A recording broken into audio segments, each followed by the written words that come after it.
municipal building on the township website and in the office of the municipal clerk. Pledge of allegiance.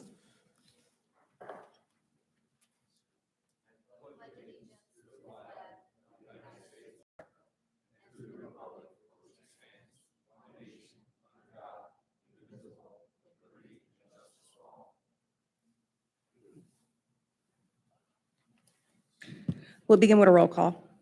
Councilman Borelli? Here. Councilman Bressi? Absent. Councilman Pollock? Here. Council Vice President Palmieri?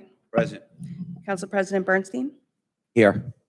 Also present this evening is Attorney McGuckin, Administrator Terafenko, Mayor Kuhn, and Veronica Dagner. We'll now hear opening comments from the Township Council, starting with Council President Bernstein. Thank you, Madam Clerk. First of all, thank you for everyone who came out tonight. I know it wasn't probably so easy to get out. It's freezing. The roads, it's snowy out there, and we appreciated it. And thank you to all those who are tuning in now and those who will be watching this meeting after.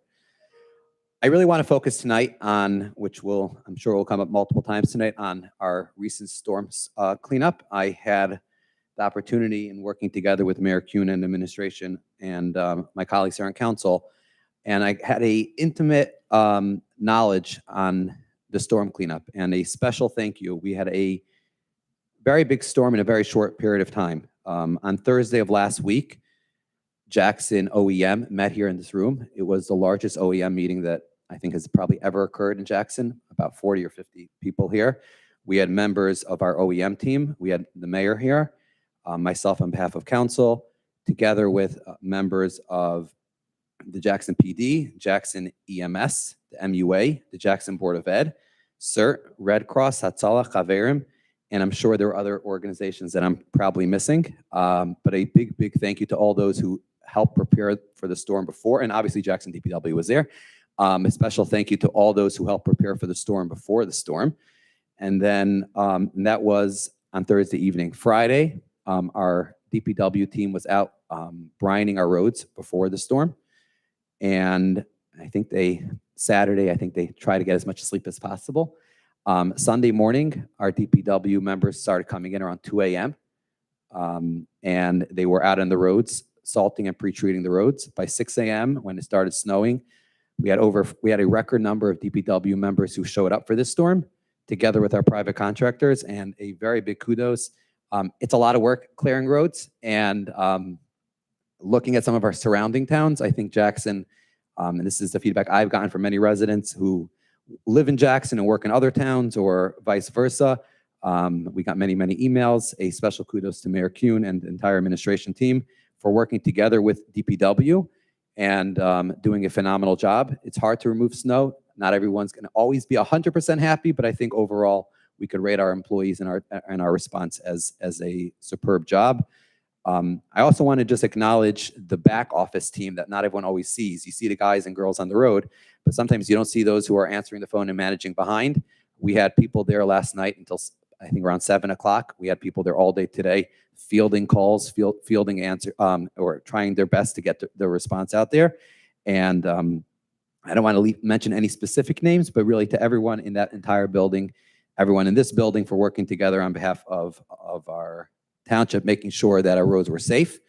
And it's also a kudos to our Board of Ed and our school system for working together with the township to ensure that the buses that were going out were safe, and there's a reason why the school is delayed or canceled. And it was really a very powerful testament of how if we work together, we can get a lot of things, many different things done. Additionally, I just want to mention something else. The mayor authorized, and after speaking to the professionals of, I think it was Ordinance 7-15, and I didn't have a chance to drive through the entire town because we were supposed to stay off the roads. But I was very, very impressed with how many vehicles were actually people did listen and comply. And I do know that our members of our DPW and some of our contractors, when there were cars on the road that were in their way, they did call over to PD. Now, PD had a lot of other issues to deal with during the snowstorm, obviously accidents and people stranded and other issues. But when they were able to respond, they responded. It's my understanding that over 20 tickets were given, and there were multiple cars that had to be towed. I hope people understand going forward that when there's a state of an emergency and that we activate that ordinance is, to our best of our ability, going to be enforced. Obviously, there's a lot of different things that need to go on during a snowstorm. And please, going forward, everyone, please remove your cars. Even if that ordinance isn't enforced, if it isn't activated, it is extremely important for the emergency vehicles, for our plows, and for the residents who live there, who want their streets to be cleaned, to have all the cars removed from the roadway. So we appreciate those who complied. And we are hoping going forward we get to 100% because it is so important for the roadways. I just want to read, I got a last minute, late this afternoon, so I didn't have a chance to write it down, a Rova Farms update. Council President, we have completed the landscaping design, lighting design. We are working with vendors on the playground as well as the kayak launch. Drainage design is underway. The architect is working on their construction drawings. We are also working on a grant submission package to DCA seeking a local recreation improvement grant for the walking trails in Rova. This grant is capped at $75,000. And then he attached a draft, which I didn't get a chance to read yet. So we are looking forward to hopefully calling the Rova committee again sometime in the middle of February, a meeting, and hopefully everyone giving their approval, presenting it to council sometime in February, and then submitting it to the state agency so we can start the permitting process. So thank you to those volunteers. I was brought up by the last council meeting about a suggestion for the next roundtable. So I just want to put it on everyone's calendars, a tentative date. We'll update on everyone on the website in the next couple of days. February 17th, which is a Tuesday night, 7 to 8:30. We hope to be doing a roundtable sorry, I'm running a blank for a second, on, I apologize for a second. What was that? Sorry, infrastructure. I apologize. I see Charles up there is running a mental blank. We look forward to hopefully having a robust conversation with Mr. Cunliffe. We'll be there, members of administration and council, and we'll be rotating hopefully to solicit some ideas and feedback, and hopefully discuss some of the necessary infrastructure needs of for 2026. Additionally, and beyond. Additionally, as we put out a press release, we are soliciting through February 2nd different ideas on how to make these meetings more engaging. And people, one of the ideas that came up so far via email, and I had people on both sides emailing me both ways, is about removing the public comments, moving the public comments to either the beginning of the meeting and making some other changes. So we look forward to hopefully continuing to solicit ideas. Feel free to email me, feel free to email any of my council members up here, and they will communicate your various thoughts appropriately. Again, thank you everyone for coming out. Be safe. There's a rumor going around about another storm next week. Hopefully it won't hit. But if it does hit, stay safe, and we look forward to seeing you by the next meeting. Council Vice President Palmieri. Thank you, Madam Clerk. Good evening, everyone. Thank you for coming out. And for those watching from home, thank you. I want to start by just thanking our DPW and our private snow plow vendors for the hard work and the many hours that they put in trying to clear those roads for us so we could continue on with our lives. I also want to thank Mayor Kuhn and Council President Bernstein. I know you were very hands-on. You kept us in the loop. You picked up your phone and you provided whatever resources needed to get the job done effectively and quickly. And I just would like to mention, as we continue into the new year, this council will remain focused on the fundamentals: public safety, quality of life, and accountability. Tonight's agenda reflects that focus. We are taking important steps to strengthen oversight when it comes to rentals, property management, and property maintenance. And these are not abstract issues. They are directly affect our neighborhoods and daily lives of our residents. And I look forward to a productive meeting and continued collaboration with my council colleagues, the mayor, and our professional staff. Thank you. Councilman Borelli. Thank you. You heard how much time and energy from Council President Bernstein about who was involved with the snow clearing and clearing with really more than snow, ice, right, with this storm.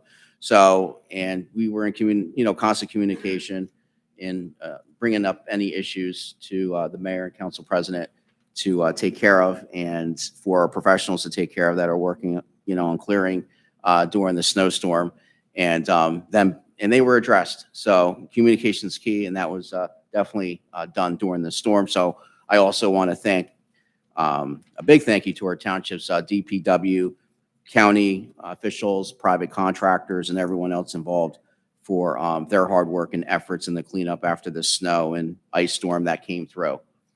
And just everybody stay safe and warm out there. Take care, Jackson residents. Councilman Pollock. I want to start tonight by noting that Mortimer Wortman has still been missing over 2 months now. His family still hasn't gotten any answers. There's a reward for information, and if anybody knows anything, seen anything, please contact the Jackson Police Department. We just can't forget anybody in this community who ever goes missing. I'd like to say that I'm very happy to be voting on the ordinances presented this evening.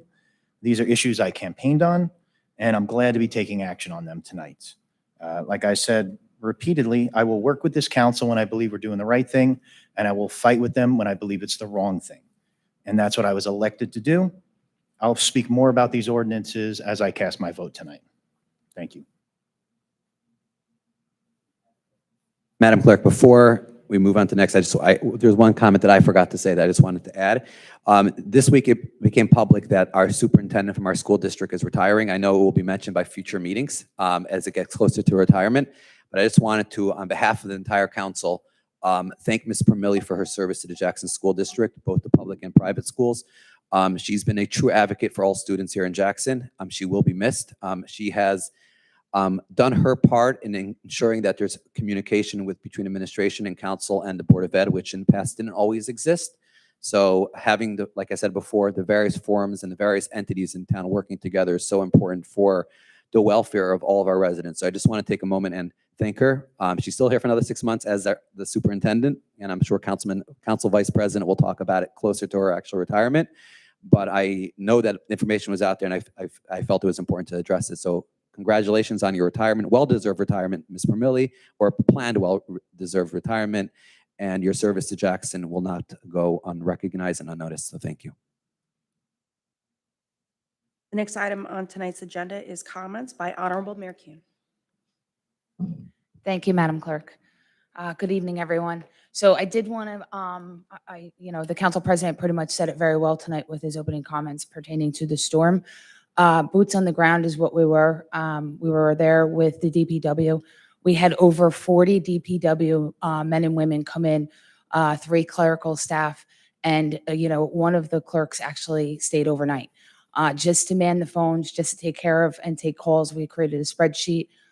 You had first responders, you had EMS, you had the DPW, getting the EMS vehicles out because they were plowed in. You had the police department the communication was just amazing. It was something I hadn't experienced in a very long time. I know we haven't had a snowstorm like that in a while. We made sure that we had food and snacks and everybody was comfortable. Everybody sat there at the table and ate lunch and really just talked about what they were going through. And they were looking and every day getting more tired and more tired, but still wanting to stay there because the morale was very, very high. Very appreciative. You had mechanics come in. If an equipment came down instead of the truck being off the road, went into the mechanics bay, fixed it, half hour, had some hot chocolate, grabbed a sandwich, grabbed a little, protein bar and was back on the road. These guys worked endlessly and were very good. We're still making rounds. I still have calls coming in. As we speak, I've probably gotten, 10 text messages. I did put my cell phone number out there. I was taking calls to help out because it was a team. We were all working together as a team, and it really was with council administration and, again, all of our department heads just making phone calls. So I just wanted to, again, kind of express my appreciation for all of our employees because they really showed up for the residents of Jackson. And in regards to the ordinance 0715, I'm learning, things that are previous ordinances prior to me being even on council. I did enact that and we put it out. I don't know if anybody noticed the communication between council administration and the residents. We put everything on all the pages that we possibly could. We wanted to keep all the residents updated on everything that was going on and, hearing your concerns, putting my personal, obviously my cell phone number out there if anybody did need anything. We opened up the senior center. Thank God we didn't need it. But we did have it as a warming station and we also had the library. So as the council president said, we might get another storm this weekend. Now that we've been through one, We know the process and procedures, and boots on the ground is very, very important. And communication, please, please, please, the cars on the road. Ask your neighbor. I mean, I asked all my neighbors. I truly did, and one of my neighbors didn't, and they did get tickets. And I live on Redwood, so yes, the people on Redwood did get tickets. Anybody that we saw, that we reached out, until there was too many crashes, and the police said, listen, we have too many crashes now. So with that being said, we are in the process of doing, with the new grant writer, submitting, I believe we have 3 already for January. That's a lot. That's really good. It's all different departments. It's recreation, infrastructure, and other police, fire, and other things that we're doing, and for EMS. So I'm super excited about that. And that's all I have. So everybody have a great night, and thank you for coming. Administrator Tarafanko, do you have any comments? Thank you, Madam Clerk. I'd just like to reiterate what all the council members and the mayor have already espoused, and a grateful thanks to our DPW staff, our first responders, and to include OEM. I did want to just reiterate one point that was touched upon briefly by the council president and the vice president, which is our rental housing safety bureau is up and running. We have a staff member that's doing all the back office work at this point, and we're moving forward in that direction to address the concerns that were brought forth by you, the citizens. So thank you. Thank you. The next item for tonight's meeting is an update from the Department of Public Works. Council President Bernstein? Sure. I probably covered most of it, but I'm going to read it again. Over the past 2 weeks, DPW crews have continued hauling leaves from the compost site to our vendor in order to make rooms for materials for the upcoming season. Crews will continue snow and ice removal operations over the coming days. Efforts will be focused on removing accumulated snow piles and creating additional space in cul-de-sacs and other restricted areas. Residents are respectfully reminded of the significant effort required to maintain clear roadways and are asked to please remove parked vehicles from streets whenever possible to assist in these operations. Any concerns regarding snow removal over the weekend or over the next couple of days should be directed to the Department of Public Works. Additionally, just also a safety issue. Please, if you have a fire hydrant that was covered by snow, please do your best to uncover it. It is a tremendous safety issue, and if you need help and if you can't get it uncovered, please reach out to DPW because we need to get those uncovered as soon as possible. Thank you. The next item of business is a certificate of achievement. Council President Bernstein? Mayor Kuhn? Is Luciana here? I knew that was you. I could see it. So this is a certificate of an Eagle Scout? Yes. Yeah. So, Luciana's dad sent me an amazing letter, so proud of her, and asked if we can give her a merit of certificate at the council meeting. Thank you so much for coming, and thank you for all the amazing things that you did, all the projects for the New Jersey Forest Education Resource Center in town. We just really, really appreciate what you've done and how far you've come. So we'd like to give you a certificate. Congratulations.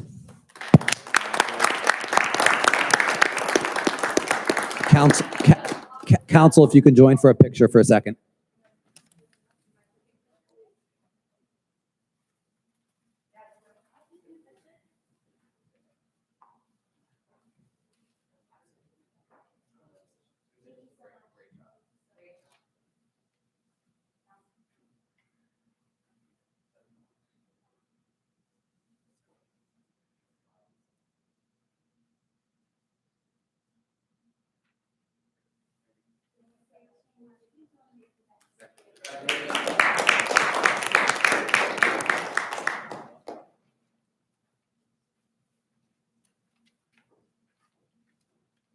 And So I think there was another certificate, but I don't think that resident showed up. Mayor, do you want to just mention the name publicly? Sure. It's Aaron Joseph Neisel. It was actually, I actually got to meet this young man over the weekend during the storm. He had a celebration at the firehouse. So I ran out and I went and I met him, and he was amazing, amazing, amazing. Boys and Eagle Scout, and he got the Court of Honor, which from what I understand is very, very high. We're very, very proud of him. I didn't want to give it at the dinner because I like to, present these in the public so that the public can appreciate it and give their congrats, and also with council. But I will mail it to him. And again, it was great, Aaron. It was great to meet you, and congratulations and thank you for everything that you did. Thank you. The next item on tonight's agenda is a presentation by Township Engineer Cunliffe of Camp Joy. So I'm going to ask Mr. Cunliffe to come up, and if any members of the Recreation Committee are here also, they can join him by the tables, or they can sit in the first row, just so we, know who you are, and if there's any questions. And I just want to take a moment and just explain. So the Township has had a Recreation Committee for a while, but it was never really utilized until the past year. So I thank all the volunteers. This is a project I know that's been very passionate, and they've worked a lot on. And I think tonight's the goal is to present the project. Obviously, we'll take it back to the governing body. We will do our research. And we're also then going to solicit from the public and get their take. So I guess just because, Mr. Cunliffe, you're up here, if we could just, if the two residents who are here from the committee, if they could just say their names quickly, just so people know who you are. Eric, what's Rick's? Okay, amazing. Thank you for coming. Thank you, Edward, for coming. Okay, Mr. Cunliffe, the floor is yours. Thank you, Mayor and Council. Is this on? Yeah, it's automatically. As you stated, the Recreation Committee was reestablished over the summer. One of the first things we did was look at comprehensively all the recreation facilities throughout. One second. Madam, is your mic, it's just not so. Check. Is that better? I just got to get closer to it. Yeah. All right. If not, you could take the other one and just hold it, whatever's that might easier. be Yeah. easier. Hello? Yeah, much better. Much better. Yeah, so as the council president stated, over the summer, the Recreation Committee was reestablished. One of the first steps that we took at our first meeting was kind of just look at an inventory of all the recreation facilities throughout the township, kind of assess what some of the needs and wants were. Went from athletic facilities, the town spent, considerable amount of money a couple of years ago returfing all the fields at the Justice Complex over at Holman. The town has also spent a significant amount of money over the last 5 to 10 years, upgrading a lot of the playgrounds and a lot of the parks. One of the needs we established was the youth softball program in Jackson Township does not have their own dedicated facility. They currently do have the ability to utilize the fields at the Justice Complex and over at Bartley, off of Bartley Road. However, the leases for those facilities are through Jackson Little League and I believe also through Holbrook Little League. So while they do have the right to use the fields through those entities, they kind of have second choice of timing of when they can use those facilities. So we established that as being a need, having a dedicated facility for the youth softball recreation users. Secondly, there is no full-size adult slow pitch softball fields within Jackson Township. Also, especially without any lights. We did discuss over in Lakewood, I think it's Pine Park, had a series of fields, but certain adults are not allowed to use those facilities anymore. So there's not really a home for those users in Jackson who used to use those fields. So we looked at Camp Joy. There's 3 existing softball fields there. They're a little bit worse for wear. The infield skins need some regrading, need some touching up. The grass there's no irrigation. So depending on the time of year, how much rain we get, it gets a little bit worse for wear. So what you see here is a concept plan for completely rehabilitating all 3 fields that are there. Going from right to left, on the right-hand side of the screen there is the full-size 300-foot adult slow-pitch softball field. That would be rehabilitated with new backstops. Because of the proximity to the parking area, we've shown 30-foot high ball stopper netting along the parking lot there. So obviously not impact motor vehicles or hopefully reduce the impact of motor vehicles. New dugout enclosures, pads for bleachers for spectators, new bullpen areas. As you head left to the center of the screen, that would be the dedicated 200-foot fast pitch softball field. Same amount of amenities, new dugouts, new bleacher pads, new bleachers, new warm-up, bullpen warm-up areas. We do have on the lower hand part of the screen there, closer to the parking area, a batting tunnel that could be utilized for warm-ups for both the fast pitch and the slow pitch as needed. We discussed the need for like a concession stands. Right now, if folks are going to a game, there's no space for purchasing packaged goods or anything like it, Gatorade. So we showed an area, basically a prefabricated garage type structure that could be fit out to sell those kinds of goods, not a full concessions for the bathrooms, That's something that we could look into. It just, once you start running water and sewer, the cost of a project can go up considerably. On the left-hand side of the screen, this area in general is utilized during the summer months and during the school year by the summer rec camps, but then also the school uses it for field day activities. So we wanted to maintain some just general passive green space that could be utilized straight for fields, but also could just be open green space for field days for the school. So that's what that general space is.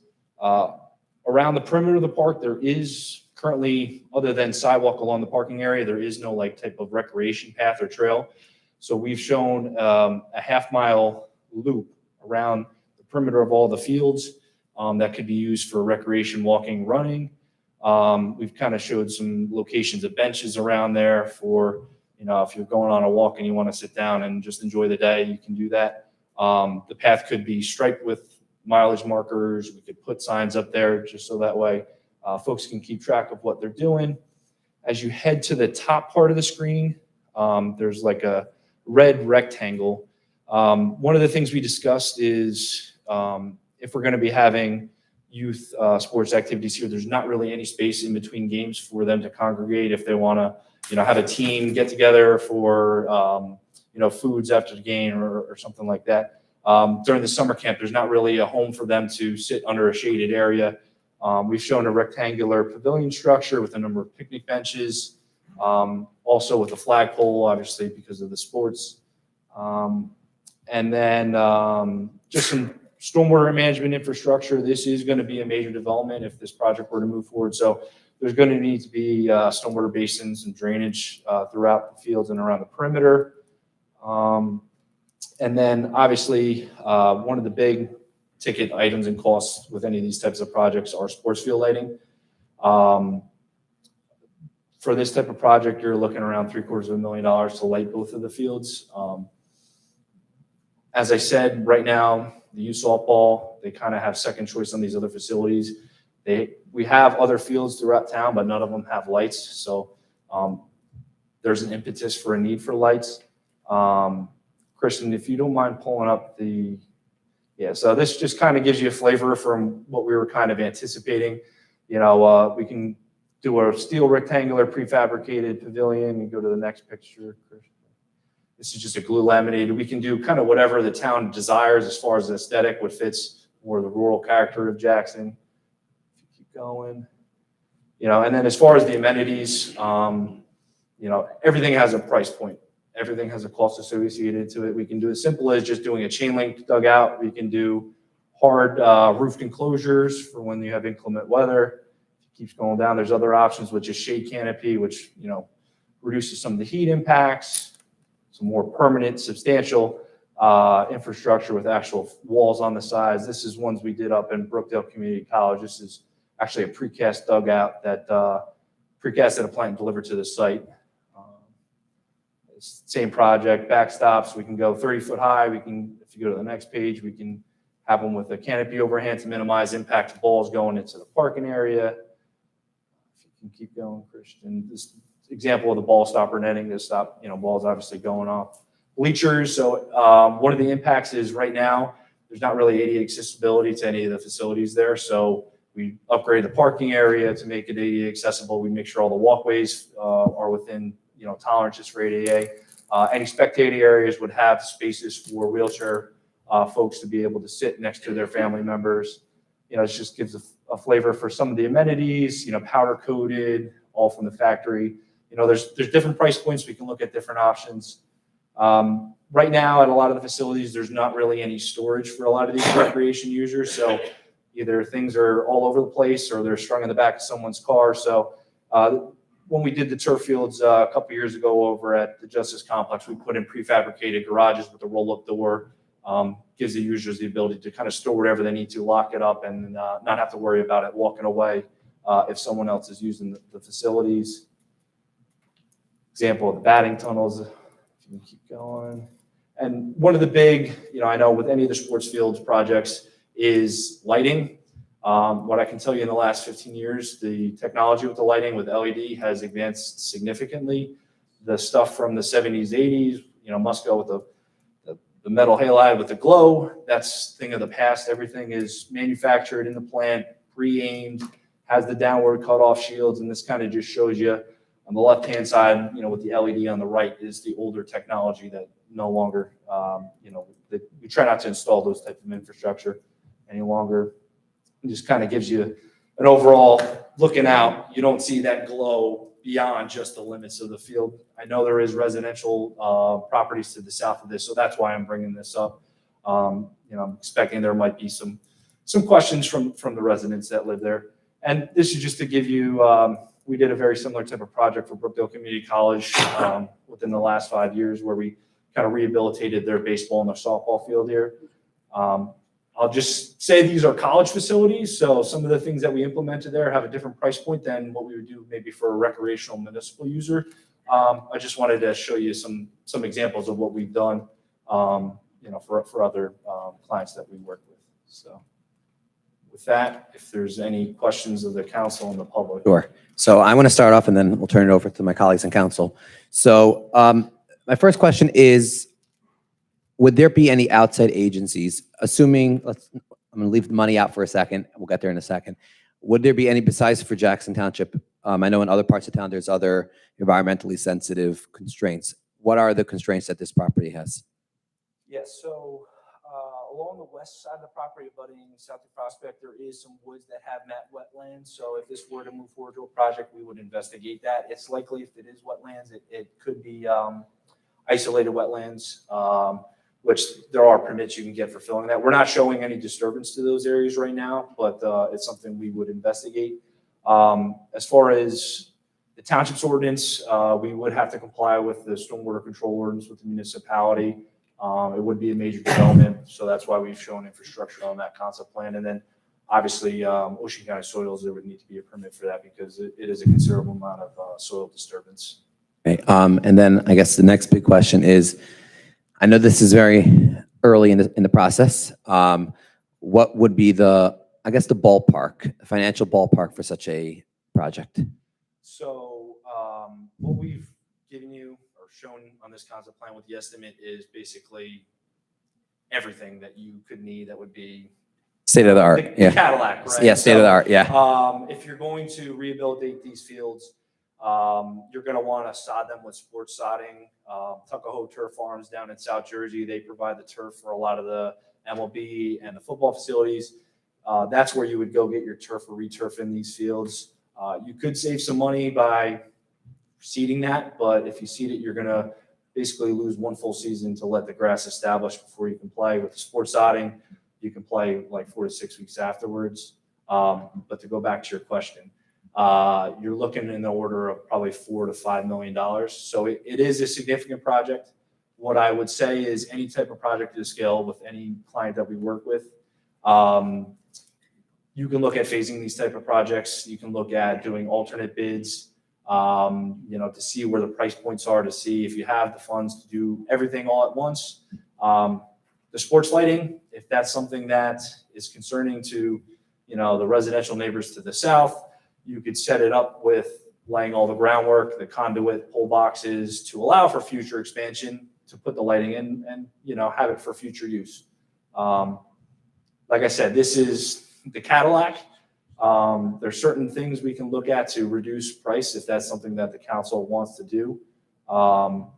We just wanted to, based off of Sure. the wants and needs of the recreation users, that's Sure. where we ended up where we are.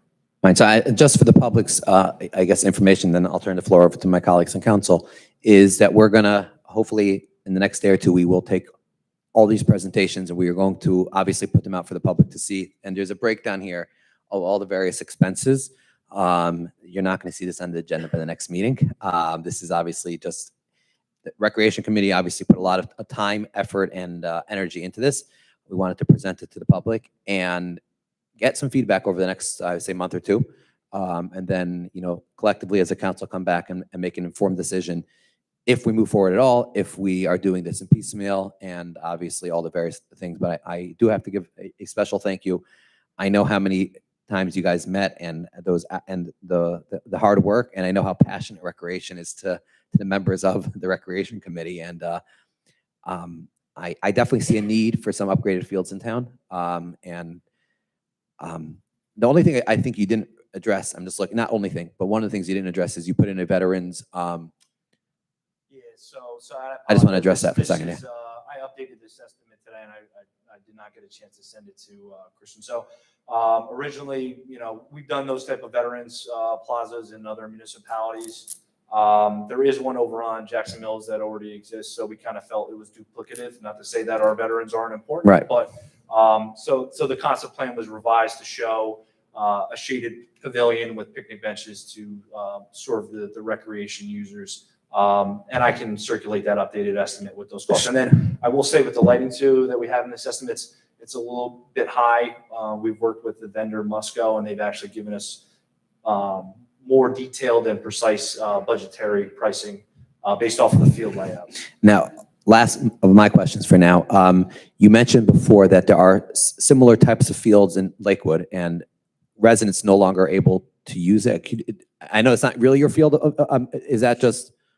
So, and Mr. Rogers might be able to chime in that, but I believe the ones that in Pine Park, I don't know Pine if that's Park, Lakewood yeah. or the county. That, It's a county park, yeah. Yeah, and that used to be, I believe, they had a lot of adult leagues there, but I don't know if they're as able to use those as they once were. But you just know that's not available anymore.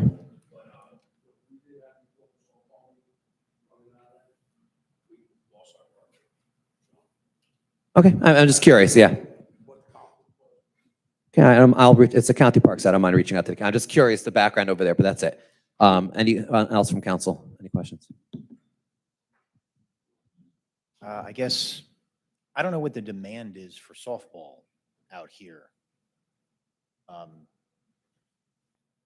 I don't know. When I see $5 million, I'm like, do we have that kind of demand for softball? I don't know.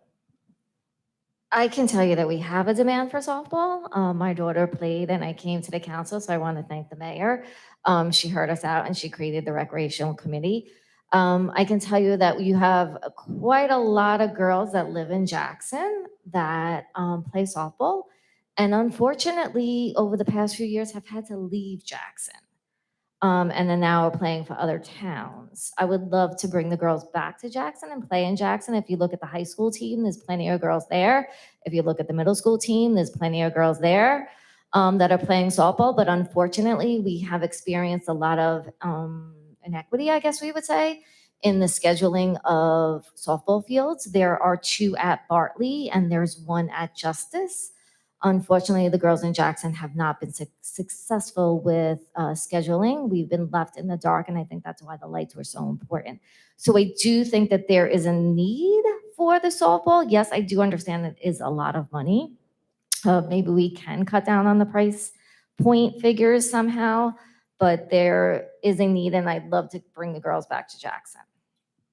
Thank you. Councilman Borelli? Council President, yeah. Talking to the mic. Recreation Committee, Mr. Nino, if you can don't hear mind. me? Can you hear me? No. All right, sorry. Recreation Committee, thank you for being here, Mr. Conliffe as well, and presenting. Is there a way regarding cutting costs to refurbish these fields without having to spend so much money and include some of these bells and whistles that we're seeing in these plans? Any way to work with the high schools maybe to bring some of the girls softball players back? Maybe working with them to use their fields as well to keep it here in our town?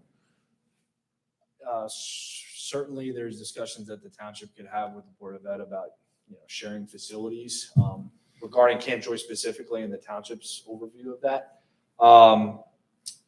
there are things that can be, like I said, with sodding, right? If you just were to seed all these areas, you're going to save a considerable amount of money. The trade-off is to get for areas these large for the grass to take, and if we're to be usable for the rec users, you're losing pretty much a whole sports season, if not part of a second sports season, just to get that grass to reseed it. To kind of work with what's there, the facilities, the way that the fields are orientated, don't lend themselves to being able to have both a adult slow pitch and then a youth field. So that's why we have them reorientated We're actually expanding into the woods line to accommodate both of those. We did look at other options with not having fences and kind of having it as an open multi-purpose area, but that kind of takes away from the competitive use of both of those fields, not having an outfield fence. So that was something that we discussed. We did also discuss, synthetic turf, but I can tell you that's also an even higher price point. If you're going to reseed the fields and you're going to resod them, you're going to need irrigation. If you're going to spend, even $1 million or $2 million to rehab these facilities and not put in irrigation, you're, very short order. Even with the best maintenance folks, you're going to be back to where they are in short order. Reseeding areas without irrigation is, in my opinion, is you're just kind of throwing money away.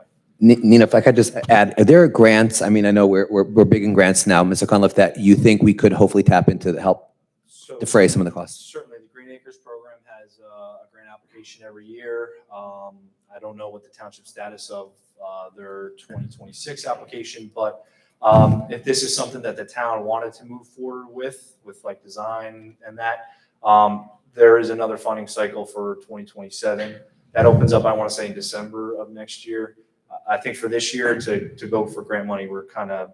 Are we able to get Green Acres if we're still with the other issue we have in town that you're working on? Yes, Yeah. we would have to continue to make progress with the major diversion process. That goes back to that Yes. boogeyman. Yeah, so, and just to clarify, the Camp Joy property is Green Acres. It is Green Acres encumbered. We did reach out with the representative from Green Acres. As long as this park continues to be utilized for recreation, any expansion or modification. They're okay with The it. state's recreation, it would be okay with that. Sorry for interrupting, Mr. Burley. Anything else? That's all right. Any plans? I mean, there's basketball courts there, right? A basketball court, I mean, and a playground, if I'm not mistaken. Is there any plans to do anything with that? Or is it, we're just talking about the ball fields that are currently there? So I'd have to double check. I don't know if the town already rehabilitated the playground there. We did talk about the basketball with sports lighting also having additional fixtures on the backside of some of those poles to light the basketball. I don't believe the courts are in terrible shape. They could use like a facelift, color coding and things like that. That would be small potatoes compared to Yeah. the overall scope of the entire project. Yeah, I think they need, the backboards are a little old, but Yeah, that those are- does, if the supports are in good condition and the foundations are in good condition, Yeah. That's a small item, just replacing backboards. Council President? Yeah. thank you. So I just had, I guess, I'm sorry. Are you still? I guess I have three maybe comments or statements. I'm not sure if Mr. Cunliffe can answer them, but I did like to piggyback on what you said. I'd love to see if we can go after grants to see if we could assist with lowering the overall cost. I would definitely want to hear from the township, maybe put out a poll or something, see what the need is. Third, we could maybe even go for sponsorships, local business sponsorships. I know we're not going to raise $5 million from them, but maybe we have tiered amounts. We could put a plaque, donate, they get a bench in their honor, et cetera. And then thirdly, is there anything we could do with, so there's going to be new development, right? We all know developers are building here. Is there anything we could tie to it that any new development, a portion of these proceeds have to go to these parks? Mr. McGuckin, I think that's a question for you.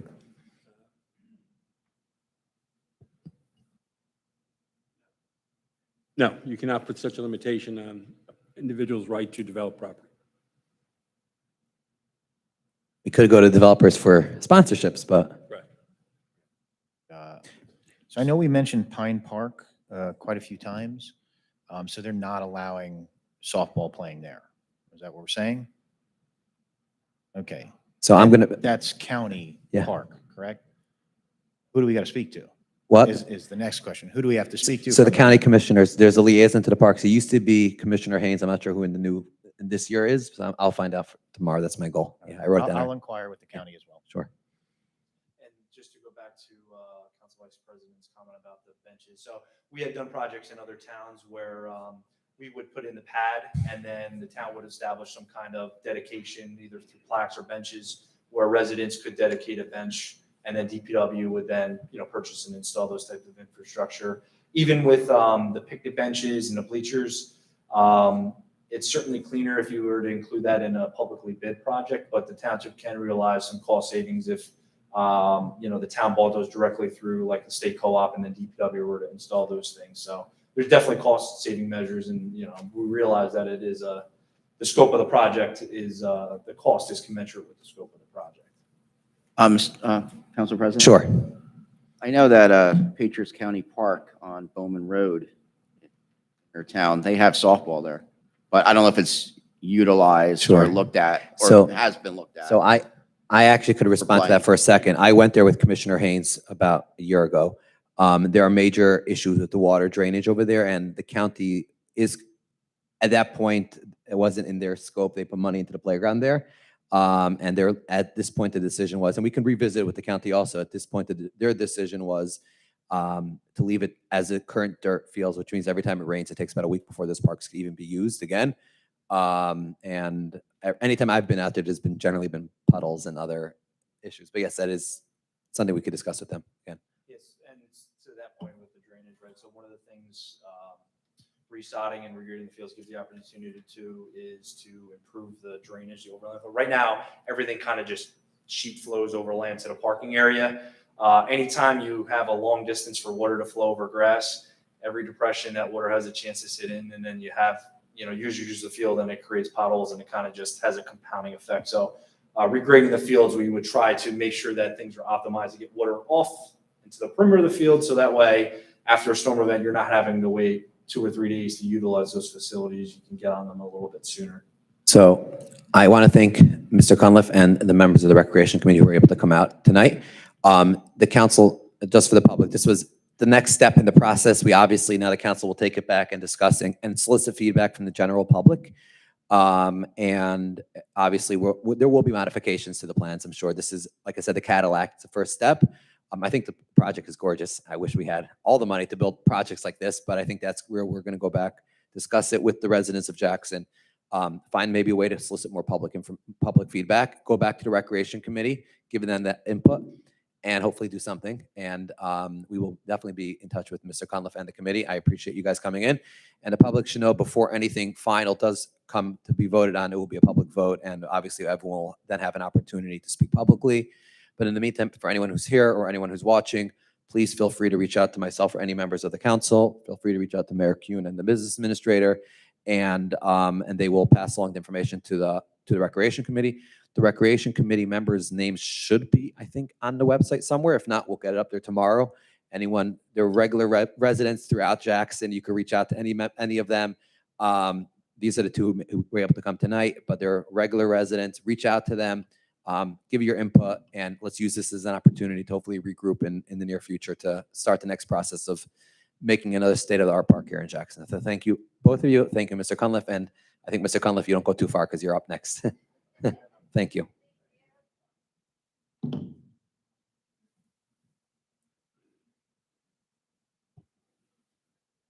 Madam Clerk? Thank you. The next item of business is the small business recognition. Due to an obligation, the business being recognized tonight is unable to attend. Bagel Run will be recognized on a future agenda. The next portion of the meeting is the first hearing of the Community Block Grant Program 2026. In accordance with the guidelines set forth, the Township is required to hold 2 public hearings for the purpose of soliciting ideas and applications. The community would like to see presented to the Ocean County Community Development Block Grant Program for 2026. This hearing will enable the Township to select and prioritize applications for the Ocean County Community Block Grant Program. The second hearing will be held on February 10th, 2026. Council President Bernstein? Mr. Cunliffe, the floor is yours. I think you did this last year also, and the year before. Yes. Yeah. Sorry. So every year, we submit a grant application to the Ocean County Planning Department, CDBG, Community Development Block Grant. It's federal money from HUD that gets then sent out to the county level, and they are responsible for administering that grant. Jackson Township is an entitlement community because of our population and demographic. We generally, it's been increasing over the last 3 or 4 years. The award has been on the range of $150,000 to $175,000. The first public hearing is to get comment and feedback from the public on potential projects. Where do we have needs? One of the challenges with the CDBG grant is one of the aspects of it that has to be utilized for barrier-free access, ADA accessibility to existing infrastructure. So If we have non-compliant curb ramps at a township facility, we could upgrade those to be ADA compliant. If we have push buttons on our facilities that are not automatic handicap accessible, it would be upgrading those. As far as, I know in years past, there's been asked for facilities at like the dog park and other facilities. I've spoken with the county ad nauseum about, we have a need, but it has to be going towards improving existing infrastructure. So if we don't have curb ramps, we don't have existing parking, it's not, unfortunately not eligible. It has to be upgrading existing facilities. The other aspect of it is you can use it for capital improvements, roadway and drainage within designated target neighborhoods. We do have a couple of those that are, I believe, are in the flare section of Jackson. So if we have any drainage needs, any roadway repaving needs, residents have some concerns there, we could look at that. So really this is to get feedback from the public. And then the second hearing would be, hopefully we've identified a specific application for that, and we can submit the application for that specific project. So just to explain to the public, and correct me if I'm wrong. So tonight, we're going to open the floor in a minute to the public. If anyone has any suggestions, feel free to come up. You'll have the standard 5 minutes. After that, Mr. Cunliffe will then take back the feedback and give a presentation for council at a later date for the second reading. Yeah, so, and I'll just add, in years past, we've kind of just submitted a blanket ADA improvements to municipal buildings and parks.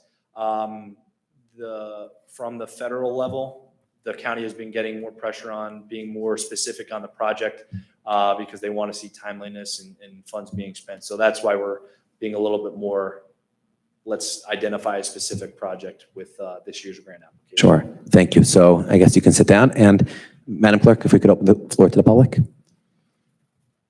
Thank you. May I have a motion to open public comment? Motion. Second. All in favor? All right. Aye. Any opposed? Hello, Donnie Edelman, 206 Willow Point. I guess I have a question because I spent all last year talking about the Community Development Block Grant and asking for the dog park. I know for a fact that other municipalities in New Jersey and throughout the country are using these grants to make the dog parks ADA accessible, which is already existing infrastructure. And I'd like to say again, this year, because probably no one else cares, no one else has any suggestions, but that money should go to making the dog park ADA accessible. We have seniors that cannot use the park. There's never been any sort of handicap parking in that park. It is not ADA accessible. We've already had multiple people get hurt at that park.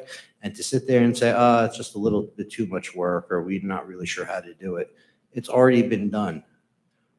Last year, we had spent the whole year under the assumption that the community block grant was going to the park.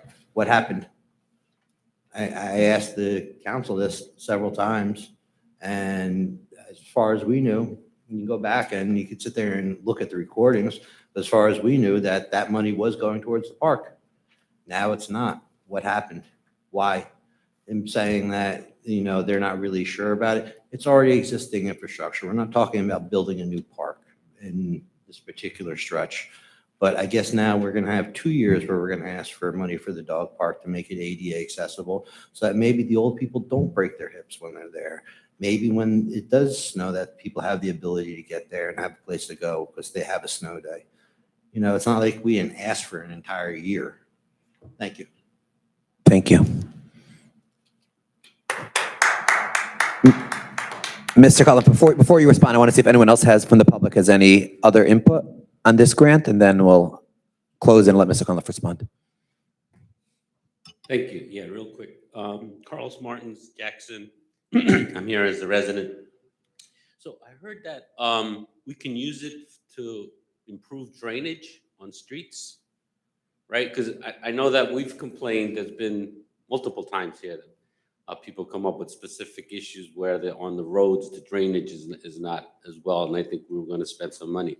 So we can definitely use it for that, and we know specifically which ones we want to fix, right? I don't have a list of it, but I know we've complained about it in the past. It's a very extensive list, but I'll let you finish speaking first, yeah. Okay, so that was it. It just seemed to me that Okay. that seemed like a no-brainer, aside from there are other needs so, but Yeah. I just want to make sure that that gets on the list. Okay. Anyone else from the public?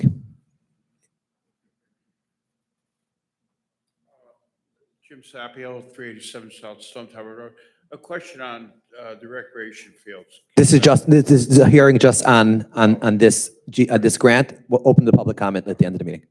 Anyone else on this grant only? Okay, Madam Clerk? Close it, and then we'll call Mr. Conliffe up after. Mr. Conliffe? Yeah. Yes, so to go back to the dog park, so there was discussions last year about is the dog park eligible for use of CDBG monies? I can tell you that I've met with the county representative from the planning department who oversees the grant to try to figure out 7 different ways for those grant monies to be utilized for these type of similar things. If there aren't existing like a paid parking area or sidewalks there, we can't create it. It has to be a rehabilitation of an existing infrastructure. That aside, this governing body has authorized us to do some concept plans for improvements to the dog park, which feature handicap parking and sidewalk accessibility into the area, shade structure, things like that.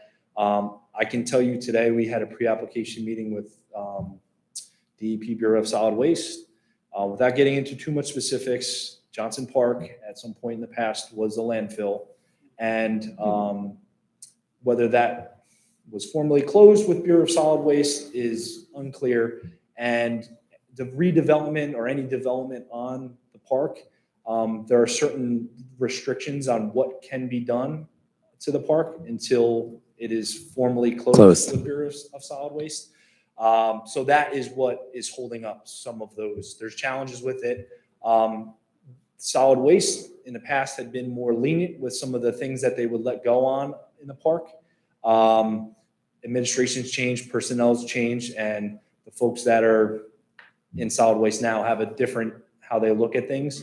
So there's more challenges and hurdles to do this. There is a need, and there is a need for improvements at the dog park there. It's just there's some significant challenges, and I would love to say let's just go put sidewalks in, but I also do not want to get the township in trouble because we could spend a lot of money and then also get fined and have to give the state a lot of money. So that's where we're at. Thank you. In regards to the drainage, so yes, there is needs throughout town.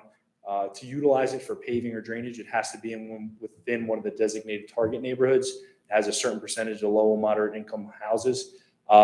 If residents have suggestions, I would encourage them to call or send an email to engineering at Jackson Township. And if one is within one of those DTNs, we can investigate it further and talk about it. Okay, so thank you. And then I'm going to add also, if anyone, engineering is at jacksontownship.net, right? Okay, anyone has anything, again, engineering at jacksontownship.net. And we'll definitely look into it, and then we'll have the second public hearing. So Madam Clerk, we close the public. Thank you. May I have a motion to close the public comment? Motion. Second. All in favor? Aye. Aye. Any opposed? Thank you. And Mr. Cunliffe, you can go. Yeah, thank you. And again, Mr. Cunliffe will be here by our next roundtable, and we'll be here definitely by future council meetings. So thank you, Charles. Thank you. The next item of business, the first reading and introduction of ordinance 2026-01, an ordinance of the Township of Jackson, County of Ocean, State of New Jersey, creating Township Code Chapter 319. Council President Bernstein, are there any comments on ordinance 2026-01?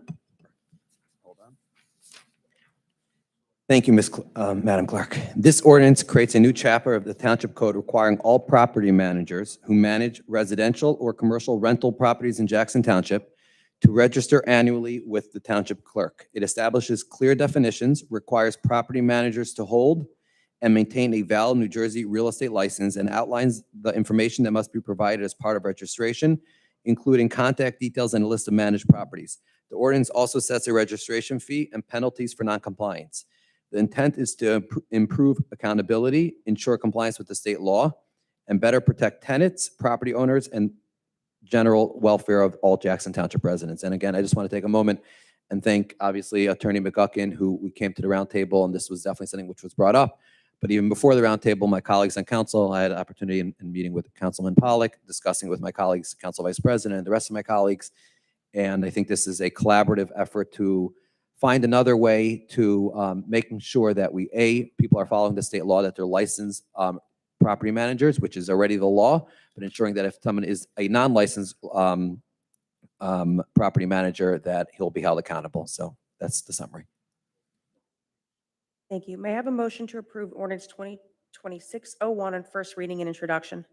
Motion. Second. Councilman Borelli? Yes, I just want to note, this ordinance and the next two are strong ordinances, but they are only strong if they are enforced, and that's what we're hoping will be the results. It was nice working with our fellow council colleagues regarding crafting them and also looking at other towns who are dealing with similar rental housing issues to see what they are doing. So we don't always have to, reinvent the wheel, something that we can maybe model, use as a model and example and do here in Jackson. I like to hear from township officials regarding this ordinance and the next two ordinances, because they're going to have to deal and work with these ordinances to see if they're working and if there are areas that need improvement. I'd like to make sure that the council gets informed if they're not, or maybe there's areas for improvement that we can look into and tweak if we need to, and then reintroduce them. But hopefully we won't have to do that. And I know it was a long-winded. It's either yay or nay. Not so and I bad. vote yay. Vote yes on this first reading and introduction of ordinance 2026-01. Thank you. Councilman Pollock? I'm voting yes on this. This is something I campaigned on. We have a real issue in Jackson with these out-of-town investors buying our single-family homes, turning it into a high-occupancy rental. It's been a burden on our neighborhoods, our school system, and our, general quality of life. This creates accountability for property managers. Anybody managing these properties in Jackson will be required to register with the township and provide proof of a valid New Jersey real estate license as required by New Jersey state law. I think that's a good thing. I think it forces real accountability. It forces a real person to be managing this, and also it puts penalties on them if they're not following the law. This is something that's been needed to be done. And I understand these bad landlords, I like to call them worse things right now, but they always find a way to work around the system. So we're going to always have to work together to figure out how to beat them, how to get these people to follow the law, and try to give everybody the best quality of life possible. And we'll just keep working on it and working on it. It's not easy with state law. We're trying our best up there on this issue, and we're going to keep fighting for you. I vote yes. Thank you. Council Vice President Palmieri? Yeah, I do. I vote yes, and I vote yes because honestly, this ordinance grew out of the rental housing roundtable we had just a few weeks ago. We heard the residents and our professionals, as well as this council's concerns about accountability when when properties are managed by third parties. This ordinance is about closing those gaps and making sure property managers operating in Jackson are properly licensed, registered, and accountable. And it's a good example of this council listening to feedback and turning it into action. So 2026-01 and even 2026-02 grew out of that roundtable. It grew out of your feedback. We really appreciate it. We're going to do a lot more of it. So I vote yes. Council President Bernstein? So before I vote, I also just want to just respond to Councilman Borelli. So obviously, we can continue creating all the ordinances we want, but obviously enforcement is the key. And I was very happy that actually, you mentioned it came out from the council, the roundtable. The first person who actually mentioned this was actually the mayor mentioned this to me. It was a loophole that, not even a loophole, it was actually the state law, which she realized was not really being enforced. So I'm pretty confident that administration under our new business administrator are going to make sure that the registration, hopefully if this passes, second reading, that this registration will be open immediately. I think there's a time frame in here where everyone is going to all the landlords are going to have to register for this year. This obviously does not apply to properties that are owned by someone, the property owner himself or herself are renting it out. But anytime it's a third party, this applies. So I vote yes. Thank you. The next item of business is the first reading introduction of ordinance 2026-02, an ordinance of the Township Council of the Township of Jackson, County of Ocean, State of New Jersey, amending Chapter 245 of the Township Code. Council President Bernstein, are there any comments on ordinance 2026-02? Yes, this ordinance amends the township's landlord registration and responsibility code by updating the documentation requirements landlords must submit when registering rental properties. It clarifies what documents are required when a property is managed by a property manager, including proof of compliance with the new property management registration ordinance. The ordinance also updates penalties for noncompliance and establishes daily fines when inspections cannot be completed. The goal is to strengthen oversight, ensure accountability, and improve compliance with township and state requirements. And the thank you to this ordinance comes from our legal team, Mr. McGuckin, who went after I reached out to him with regard to the first ordinance. He said that if we want to do this properly, this has to go back into the landlord registration. This is going to be two steps to this for this year, being that the landlord registration ends in January 31st. We already missed the boat for that one. So there's going to be a time frame. I think they have 30 days. If I remember correctly, I have to open it again, for a property manager for if you have a property manager to give the documentation in for the landlord registration. And I think in future years, it will be part of that January 31st document request. This is a first reading, and we definitely welcome feedback from landlords and from property managers and everyone, making sure that we're not missing anything. And that's my preview to the ordinance, Madam Clerk. May I have a motion to approve ordinance 2026-02 on the first reading and introduction? Motion. Second. Thank you. Councilman Borelli? Yes. Councilman Pollock? Yes, this ordinance tightens up our landlord registration rules, makes it clear who owns properties, who manages them, and who's responsible. I think this is a good step forward, and I appreciate everybody's work on this. I vote yes. Council Vice President Palmieri? I vote yes. And again, this is about holding landlords and property managers accountable. I know some landlords are not going to like this, but the ones that are doing it right, they'll be fine with this. The ones that are trying to work the system, well, they're going to have a harder time. And we're going to continue as a council, soliciting feedback for the residents and doing everything within our legal wheelhouse to make sure we get it right. And if we don't get it right, we'll revisit it, we'll amend it, we'll make a new ordinance, but we're going to continue to do what needs to be done to protect the quality of life of this town. So yes. Council President Bernstein? So again, I'm going to thank our legal counsel and thank my colleagues. These were pretty easy to get everyone's buy-in and get everyone on board for, and I appreciate it.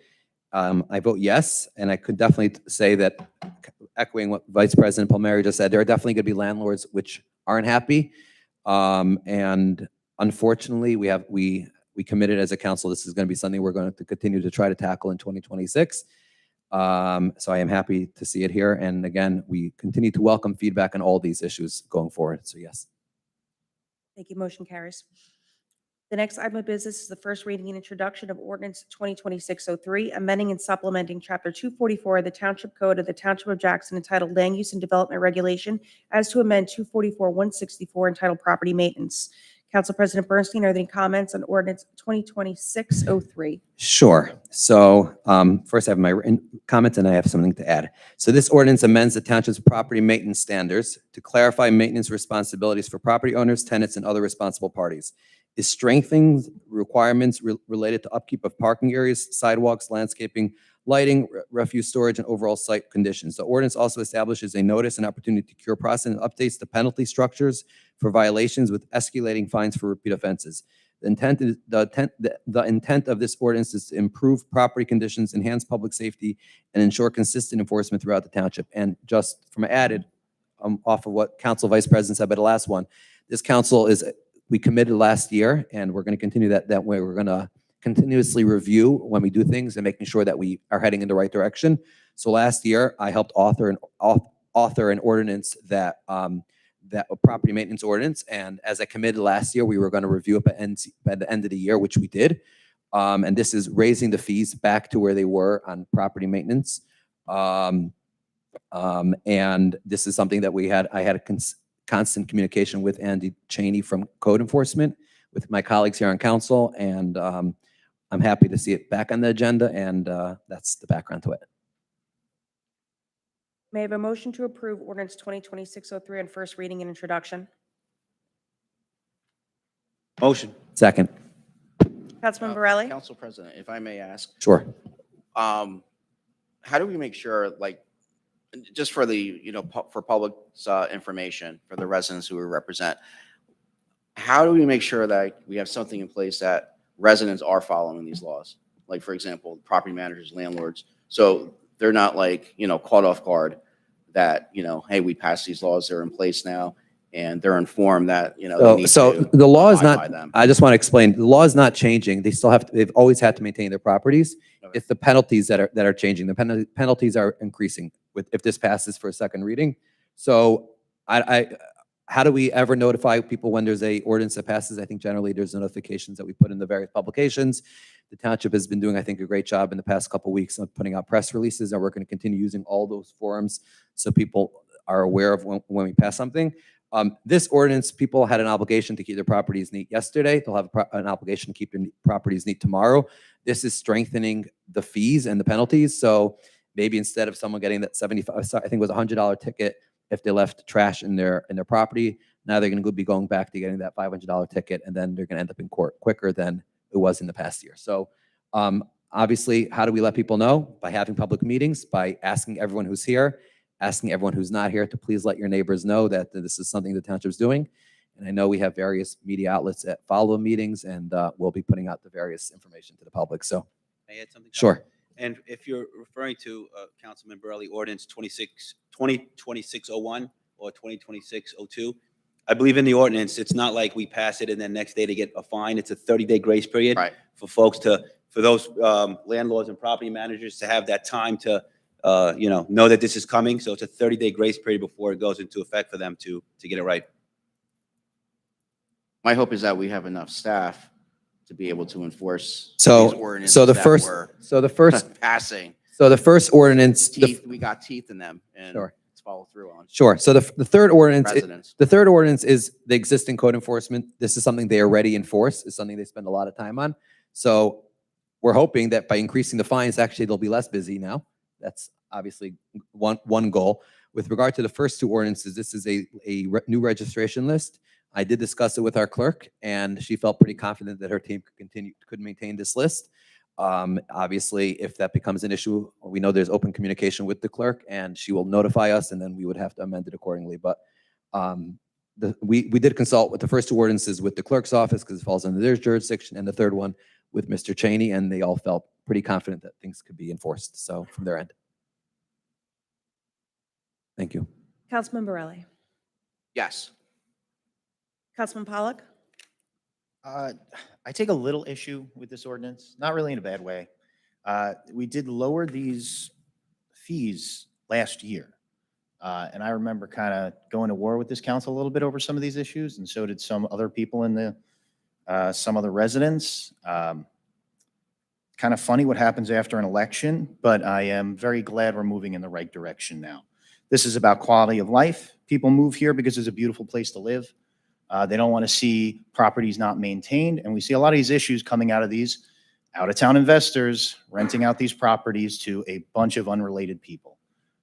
There needs to be strong fines, and that's for people doing the wrong thing. We need proper enforcement, and we need to give code enforcement the tools to enforce the law and make people not want to break the law. I think if you lower the fines, you make people more likely to break the law. Especially when it comes to quality of life issues like this. So I'm really glad we're doing this, and I give a very strong yes to this. Thank you. Council Vice President Palmieri. So I would just like to say, Council President Bernstein did say when this initially passed that we would revisit it at the end of the year. And I think it's important that we can admit, this council can admit when we don't get it right, if we miss the mark. I think it's important we could come back and say to the residents, you know what, we messed up. You were right, this didn't work. We gauged it, and we want to amend it. We want to make it right. I'm not perfect. I don't think anyone up here would say they're perfect. So if there's something that passes and it's not as effective as we would have hoped it would have been, I think it's important for us to own it and say, yep, we got to go back. We got to fix it. We got to amend it or pass a new ordinance to make it right.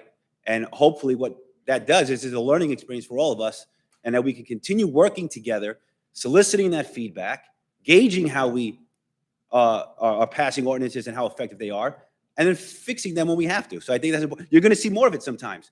Things we pass today or next meeting or whenever, if it doesn't work, if it needs to be stronger, if it's too strong, you have our commitment to listen and then fix it. It's not, we're not here to be a dictator and say, this is it and it's final. No, if we did it and it's not right, let's fix it. And I think that's what we're doing today. So I think it's commendable that we could actually say, hey, we dropped the ball here. We want to fix it. And that's what we're doing today.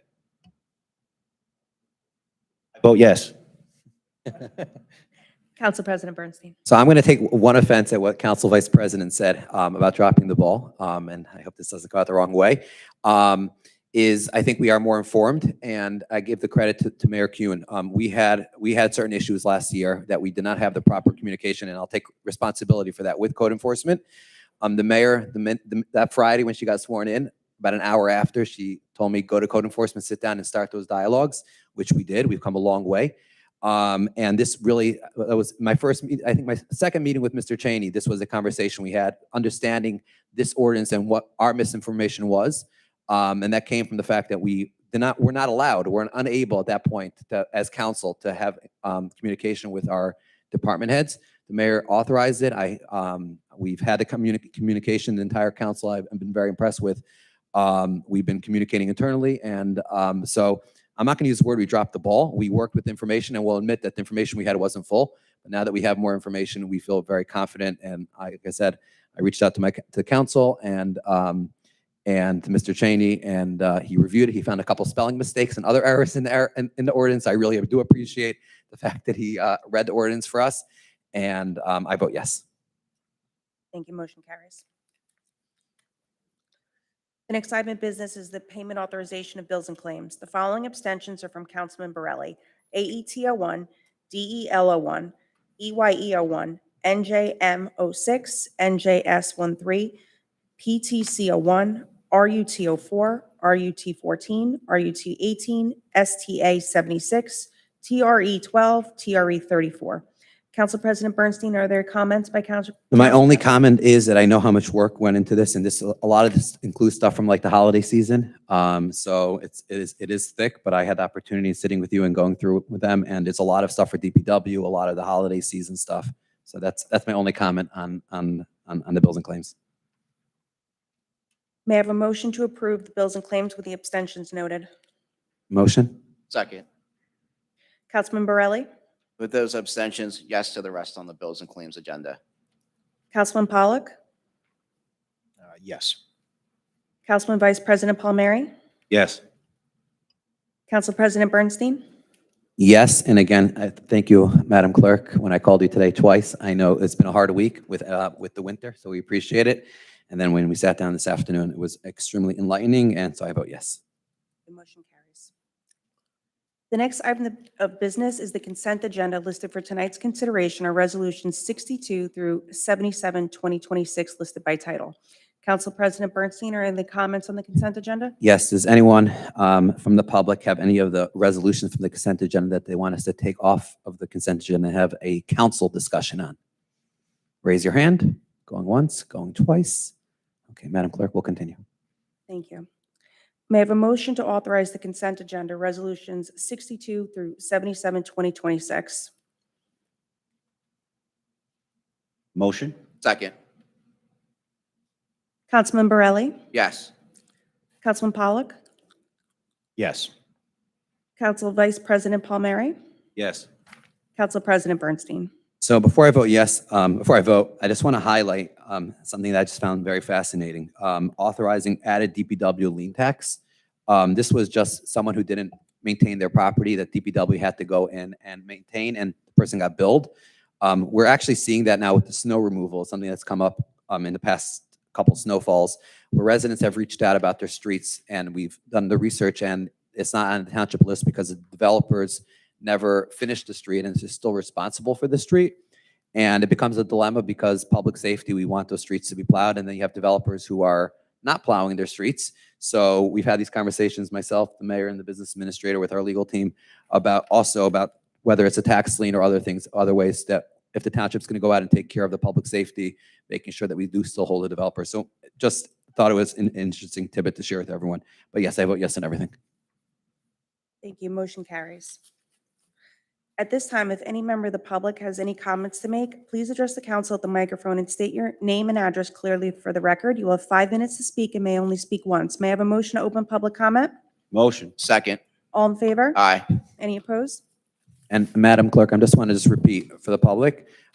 We did put out a release. Hopefully by the next meeting, we'll come to a consensus, council, and there may be changes, there may not be changes. We'll let everyone know. If you had any feedback, definitely you can say it tonight, or you can send it via email to any of the council members. The way I'm going to be doing the public comment is it's your 5 minutes. I'm going to try my best not to interrupt, to use up your 5 minutes. I'll be taking notes, and I will do my best to respond. If I need to, send something to the legal team or to administration, to any of my colleagues, I definitely will. So the floor is all yours, Mr. Edelman. Donnie Edelman, 206 Willow Point. Let's get the easy thing out of the way. Mr. Tarafanko, I know you're new. I wasn't here last time, do some other things. I need to meet with you in regards to some problems that you are uniquely qualified for. I believe our mayor might be able to help fill you in on that. I want to just play some things. This is a phone call between Abigail Reese, Moshe Misraki, Moshe Hyman on the Planning and Zoning Board, and Sergeant Robert Reif of Jackson Police Department.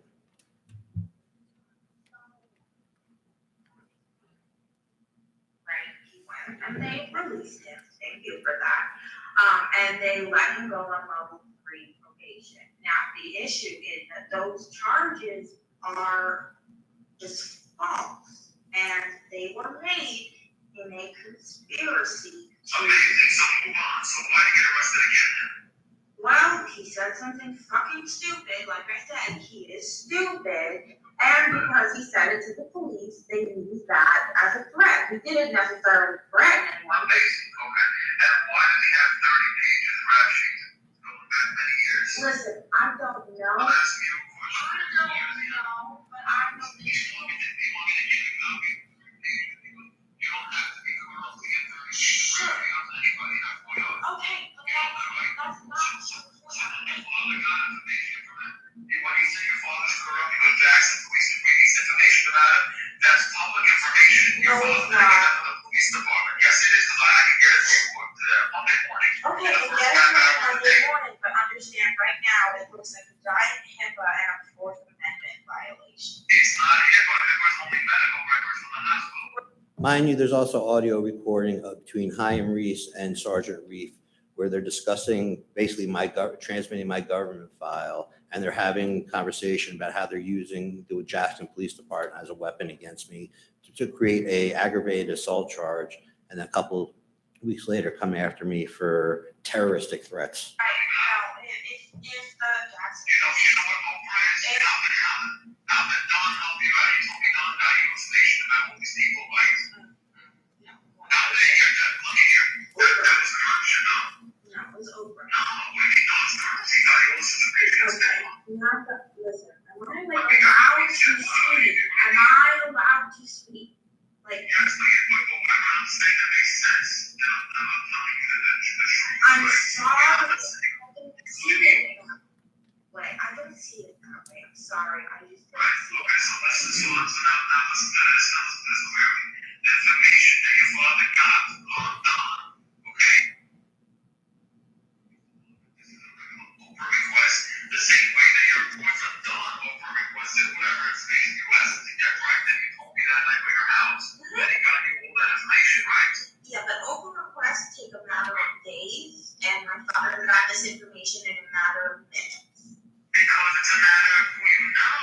No, So no, if you no, know no. somebody, it's not illegal to get See, over information and have. that is corruption. Ding, ding, ding. It's a matter of who you know. So I went to jail for 7 days because her father doesn't like me, and he's friends with some of the board members. He's friends with the planning board members. He's friends with the zoning board members. He's friends with half the cops. Literally, my Abigail got beat up, and when she called for help, I ended up in handcuffs. All right. I've not been able to file an internal affairs report, and I've been trying since December 18th to do this because, well, this man is stupid enough to record his phone calls when he calls his cop buddies and sends it out. No one has done anything. I can't get either Candido or Bosley to react. They know that my life is at risk because the restraining order has been violated against me several times. And the only thing that seems to be is that their main concern is getting getting Abigail away from me. That's not what this is about. This is about simply the fact that the Jackson police are being used as a weapon for a private citizen. I know some of you have this undying belief that the police do no wrong. I assure you, I have enough recordings that if anybody actually cared to listen and actually cared to make the police do their job, well, if for nothing else, just to save a whole bunch of lawsuits, you would react. But no one seems to care. I can't even get anybody at the Jackson Police Department to return my phone call. Why? Why can't I take an internal affairs report? It says any police officer shouldn't have to go to the head of internal affairs, who I already have a problem with because, well, his girlfriend. Shouldn't have to go to somebody who's literally telling me that he's going to ask the police officer if they did something wrong rather than doing an investigation. Thank you, Mr. Edelman. So you can sit down. I'm just going to respond quickly. Thank you for reaching out. Being that is a police matter, I think it would be highly inappropriate. I know you reached out to myself and some of the members of the governing body. We take everything seriously, but we have to refer a police matter back to the police. If you feel, as I think Mr. McGuckin said by the last council meeting, that the police are not doing what they should be doing, there is a process in place in the country to file a report with the prosecutor's office. Correct, Mr. McGuckin? That's correct. First, you have to go through the internal affairs process, whether you want to or not. That's where the initial complaint has to go. From what you just said, it sounds like you didn't do that because you believe it would not be an appropriate remedy. And then in that case, then you have the right to go to the Ocean County prosecutor, who's the chief law enforcement officer for Ocean County and is responsible to oversee the internal affairs department of Jackson Township. Okay, Mr. And then lastly, you mentioned a member of one of our land use boards who was on that call. I couldn't hear everything, but I think you have the wrong person, and that's all I'm going to say on that matter. Anyone else?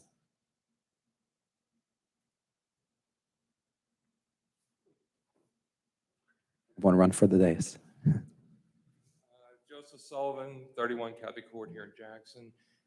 In my profession, I have to attend many council committee meetings, governing bodies across the state.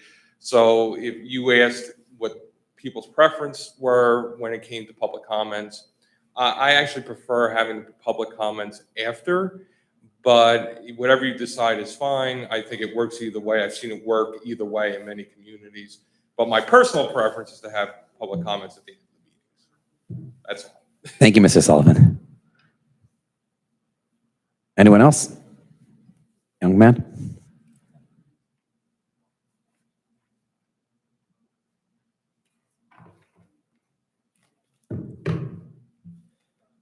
Mayor Kuhn, Jackson Council. Mortimer Wortman, Jackson resident, and my best friend is still missing. I was here speaking to you all earlier this month, and I appreciated seeing a response from Chris Pollack, Mayor Kuhn, and Mordecai Bernstein. But it's still clear to me, and growing clearer every single day, that this town can do so much more to locate its missing resident. This is a recording from a private conversation I had after the last council meeting I spoke at, where I was previously reassured by Mordecai Bernstein, council president, and by Mayor Kuhn, that the police are doing everything they can to find Mortimer Wortman. You said that they didn't want to. Yes, Morty. I'm CH. Wait, so CHCHAVER IM. Search and rescue. Search and rescue. Put that in. They have branches in Jackson. That should come up. Why would the police not? So like I said, we're under litigation with the chief of police, so we're limited. But if we're told stay out of it and legally buy them push it, then it becomes a legal matter. So I'm going to follow up. Because so the police told you not to contact the search and rescue team? That's insane. Let me give you, that's Morty Bernstein. That's 2405216. Here, let me show you for a second. Here, this is your pencil. If you couldn't tell, that was Mordecai Bernstein telling me that the police asked him not to contact a search and rescue squad. Clearly, based on this new information, even the council president himself believes that more action can be taken. With this in mind, I ask you all, What more will you do to ensure that Mortimer Wortman is located, and what more will you do to repair the mistakes of your police department? You are fully aware of your own shortcomings and clearly also aware of the shortcomings of your law enforcement. Mortimer Wortman is still missing. It's been 68 days and we still have no answers. Thank you.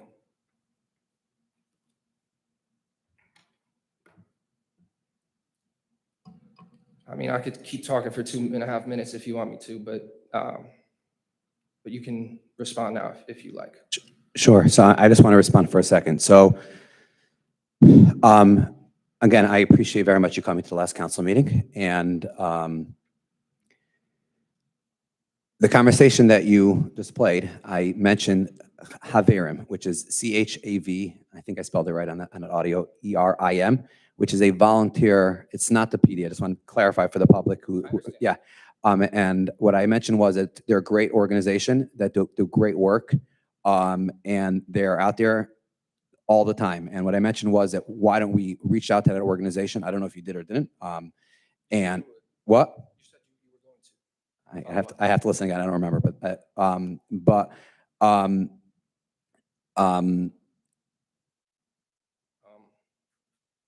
I definitely do agree the township could continue to do more. I think since the last meeting, the township has done a little bit more.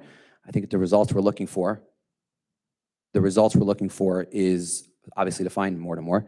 But as I said to you then in person, is I'm not in the position to go ahead and instruct the police department how to do their jobs. If you feel and that the police department isn't doing their jobs, and you're the second resident to say that recently, then I would turn the floor to Mr. McGuckin, because I've always been under the impression that it would be highly inappropriate for me to call a member of law enforcement and instruct them in something that we've gone out of our way since we're on council not to do. Mr. McGuckin. That's correct. Council has no authority over the police department with respect to how they do their job. The only people the police department answers to, other than on administrative side of things, they have to answer to the governing body and the rules and regs of the township and the local ordinances. But as far as how they do their police function, their boss is the Ocean County prosecutor and ultimately the Attorney General of the state of New Jersey. That's who they report to. The council and the mayor have no authority to direct the police department how to do a job or what job they should be doing differently as far as a criminal investigation. So if you're dissatisfied with the efforts of the police department, you think that there's something they've done wrong or could have done better, you would have to go to the Ocean County prosecutor to advise them of that. We have. Yeah, actually, they were supposed to, I'm sorry for going over time. Give me a few seconds. Here you go. Thank you. Yeah, they were supposed to transfer the case off to Ocean County prosecutors in the first week of the search, and they still haven't sent them any of the necessary case details, including the initial police report or any of the CCTV footage. And we've been sending Oprah requests constantly, multiple Oprah requests for specific items, and the only thing that we've been able to get back is a 5-minute recording of a 911 call, where the first thing that the Jackson responder said is he even from here? So during an active police investigation, very few items would be subject to Oprah. They're specifically exempt. But if you're dissatisfied that the Jackson Police Department hasn't done something, you need to follow up with the Ocean County prosecutor and say, and they're the boss of the Jackson Police Chief and the Jackson Police Department. So that's where you got to go. They still haven't done anything for us. I think you should go to their meetings or go to the county freeholder meetings. And We went to the Attorney General. We went to the state police. We went to the FBI.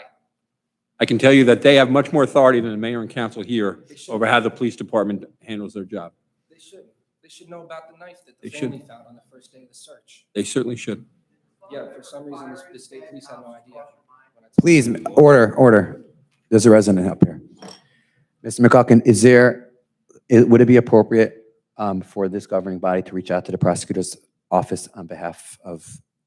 Certainly, we could write a letter from the mayor or council asking for an update on the investigation. That would be amazing. Okay, so Mr. McGuckin, Mayor, could we authorize Mr. McGuckin to take care of that tomorrow morning? Okay, thank you. I just want to say thank you for coming again. Thank you for speaking. And, I understand that we don't really have, authority over the police and what they're doing in their investigation, but I'm glad you're talking about it. And I think we all agreed we probably should have done more from the beginning, and we admit to that, and we are trying. I look at this case and I'm like, what the hell happened? I'm going to be honest. I don't care. I'm a councilman. I speak as a person when I'm up here. I don't know what happened with this whole case. It's surprising, it's shocking, and it shouldn't be. I'm a big supporter of the police. Looking at this case, nothing looks good to me. And I appreciate you coming here, voicing your concerns, and keeping this going. Because the worst thing that could happen is that our residents stay quiet and they let things go. If there's any wrongdoing, let us find it. If there's anything we can find out, let's find it. Let's find what happened. Let's find Mortimer. We just have to keep pressing, keep speaking out. I encourage everybody in this town to use their voice. Without it, you have nothing. So keep speaking up. Thank you. I'll keep bringing up, we'll keep talking about it, and we can just do what we can. Thank you very much. I want to say thank you to Chris Pollock for still being the biggest supporter for all of us, Morty's family and friends, and everyone that's affected by this. Appreciates everything that you've done very much. So thank you so much. Thank you. Anyone else? The resident coming up.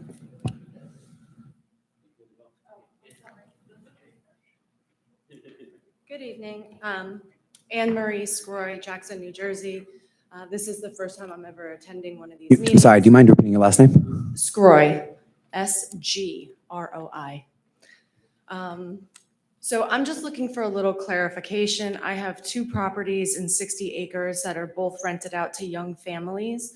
Of course, everyone knows the expense of housing and the rise of costs and taxes, et cetera. I wanted to not be a landlord in here in this area any longer, sell the properties. I've even offered the tenants $30,000 to vacate the properties, but they cannot afford to do so even with my offer. So I'm going to continue to be a landlord for these young families.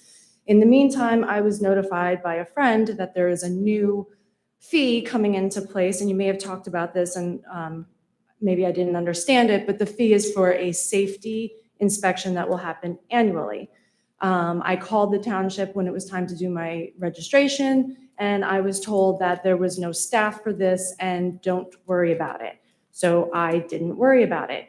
I am friends with Amanda Trombetta. We actually own properties that are adjacent to each other. And in talking to her, she said, no, that's not the fact. You need to go to the town and pay for this fee.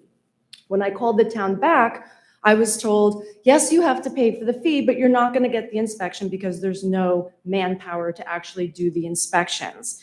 And I said, well, doesn't that seem a little ridiculous that I'm going to pay $100 for an inspection that's not going to happen? And I was told, well, this is what's happening. And the attorney said that we're still allowed to collect the money. So this is what we're doing.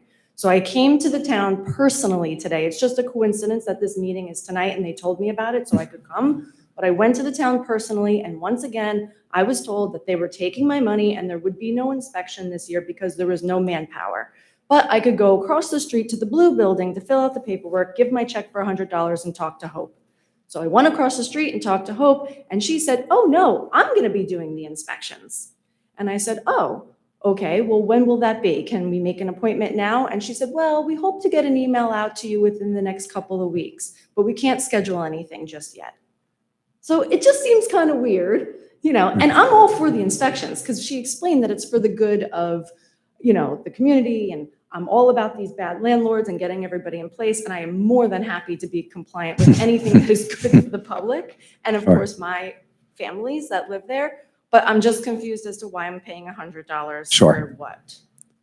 Sure. Are you ready for me to answer? Yes, please. Okay, sure. So first of all, thank you for being someone who appears to be a good landlord. We appreciate it. We're not against landlords at all. And it's nice to hear how you're being nice to your tenants also, so we appreciate that. Do you mind me, again, I don't know if this would be appropriate for a public question or for you after the meeting to talk to our business administrator. I'm not sure who gave you that information, if it was, what department it was that you spoke to who told you that? The first door on the right. The women In this building? Not in this building. The annex. The annex. Okay, fine. Do you know, could you let Mr. I didn't catch their names. I Okay. mean, I could certainly go back and identify. Okay, I'm assuming it was probably someone from code enforcement or, I mean, that office is code and zoning, so, Right, that's where I went to the office to Okay. give them my registration and give them my. so you spoke, records. the person who took the money is the one who said that to you? Okay, fine. So, I'll let the business administrator address that. So I'm not sure why that resident, that town employee, and we apologize, I apologize, didn't give you accurate information. As we have mentioned in the past couple meetings, getting this rental bureau set up is a work in progress that the township is working on. My understanding from, I did review that document that you have to fill out when you give the $100 fee in, is the township, it does say on there that the township will be in touch with you to schedule. Obviously, the ideal universe would be that when you fill it out, you get your date. But as part of the process of setting up, we are in the process of the mayor and the business administrator of interviewing housing inspectors. We want to do it right. We could just rush in and hire anyone off the street, but we put it out. We've gotten, I think, over 150 applications and resumes for the job. And we are vetting the people, making sure, knowing how big of a problem this is and how important this position is, making sure that this department is properly staffed. And there was a process it took in order to get to the point, creating all the ordinances, which end up, I think the last one was in November and December, then starting and the hiring process. So right now we have someone in the office, you mentioned Hope, who's taking the paperwork. She is going to be part of this, I'll call it new bureau that is doing the inspections. But the $100 is not going to waste. That would be inappropriate. The $100 is going to be going to paying towards the salaries for these employees in this department. And we are hoping the next week or two to finalize the process of hiring, start hopefully, and I'm hoping within the next month. We agree in future years, when you give in your paperwork, you should have an inspection set up. But this year, like the paperwork said, and I know Hope has been doing a great job in putting together the information, the township will reach out to you. It's on the township to reach out to you and set up that inspection. And once they have everyone's things set up. Do you think the inspections will happen this year? Absolutely. Okay. Yes. That's good. Yes. I mean, Mr. Business Administrator, is there anything you want to add? Because you obviously, this falls under you. I'd just like to reiterate what the council president said. Obviously, we have some growing pains. This is a new ordinance that was taken effect in a new bureau. So we're growing the bureau, and you've already met Hope, who's doing a lot of the back office work and compiling all the data. So you're going to get information from her and from the staff as to when we're going to be able to come out and do the inspections. But they are going to happen. The bureau is here. They've established it by ordinance already. So that progress is already undertaken. And I'll just add it, obviously, for some reason that inspection wouldn't happen, you obviously would be refunded your $100 because then the money was for an inspection. So I'm pretty confident in our new business administrator. He's getting his feet wet, and this is one of his first processes. I know the mayor has told him this is your priority over the next couple weeks, getting this department fully staffed and up and running. But if for some small reason the inspection wouldn't happen, you would absolutely get refunded or credited for next year. But again, I would ask you politely and kindly if after the meeting, if you can go over to the business administrator and share whatever information, because we want residents to know when they come to town hall to get accurate information. And I'm not sure why you were given inaccurate information. And we need all of our departments to give everyone the correct information. So if you don't mind after to give it to the business administrator. Thank you very much. Thank you. Council President, can I just go on the record? Council for Vice something? President, yes. Just to be on the record, I think that whoever in the code enforcement department told you that was completely inappropriate, and that is undermining this council.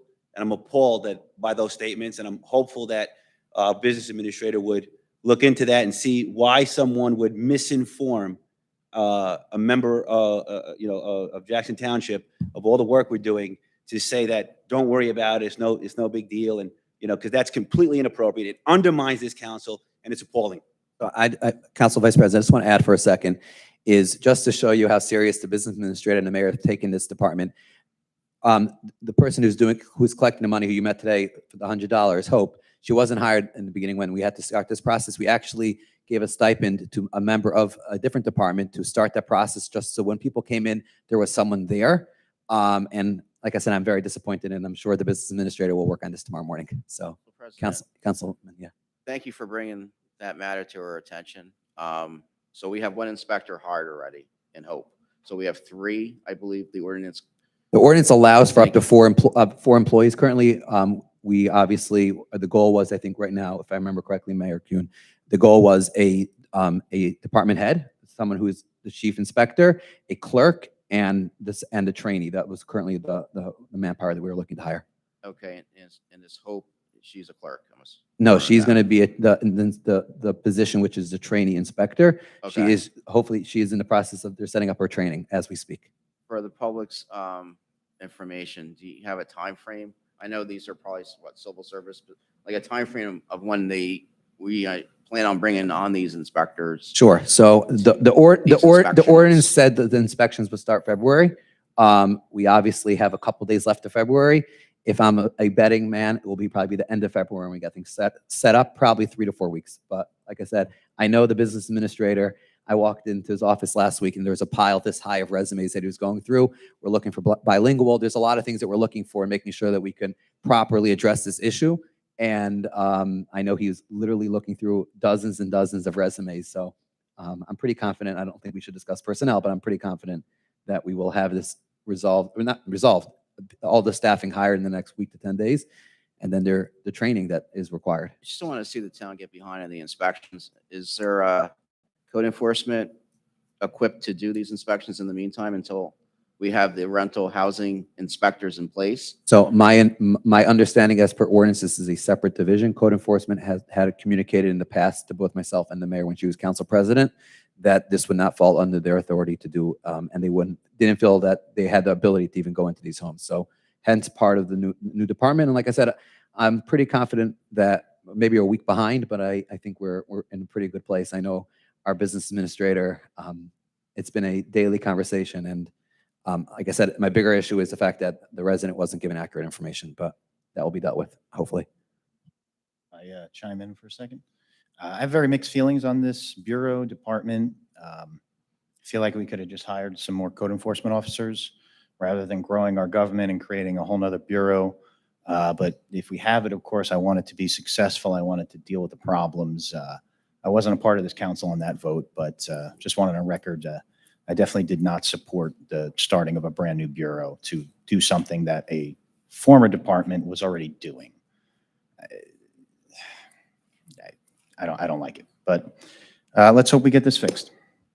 And I just want to add 2 things. So the purpose of this bureau, just to reiterate again, was code already does the rental, the paperwork for the registration, and obviously when you change tenants, they do that rental CO inspection. The purpose of this was to mandate a new inspection on a yearly basis, which for good landlords is not going to be a problem. For people who aren't such good landlords, it's going to be a bigger problem. So it has code enforcement like powers, but it really is a separate job. All they're going to be doing is doing these yearly inspections. And we do need them to have a working relationship with code enforcement and all the other agencies. So I'm proud of it. And like I said, as similar to Council Vice President said earlier, if there are issues that need to be rectified and ordinances that need to be amended, we're trying our best to fix an issue that exists in town within the confines of the law. We had a roundtable where a lot of great ideas came up. We're working with our legal team, making sure what's legal, what's not legal. And also, Mayor, I would kindly request and business administrator, if tomorrow we could just put out another release reminding everyone that the deadline to register is the 31st. And I appreciate the resident who notified her friend, making sure that she caught her before she wasn't in compliance with the ordinance, because that would be a shame. So we appreciate that. And hopefully we could also find out if more residents, unfortunately, were given this information, because that would be a issue that has to be caught. And we definitely need to go through those spreadsheets, making sure that anyone who gave in the 125 also was told to give in the $100, and we don't have a lot of 125s without the $100, because then we have a lot of people not in compliance. So we're on it. We appreciate you coming, and I'm sure the business administrator tomorrow morning has a busy morning now. Thank you. Anyone else? Carlos Martins, Jackson, New Jersey, and I'm here as a resident. Okay. The ordinances, the 3 great ordinances that we just passed, and that was a very good roundtable that we had. At that roundtable, one thing came out was the definition of a bedroom, right? I think the square footage, and I think Mr. McGuckin, you had mentioned that maybe we should look at that, because our definition of a bedroom was much smaller, so a closet could have been a bedroom than any other towns, and you're going to revise that. Is that part of these 3 ordinances, or is that something else? No.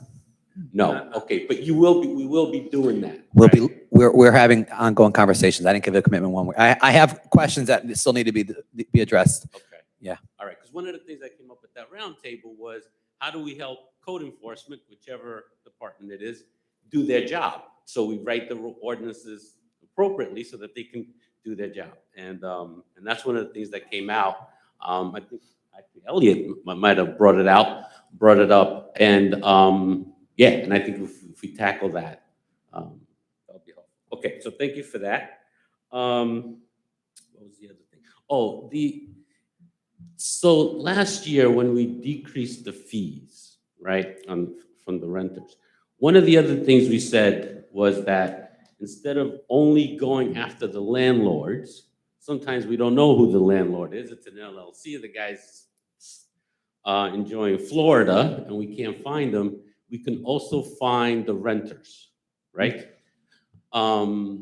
Is that still in effect? Yes. We're not changing that? Okay. Yes.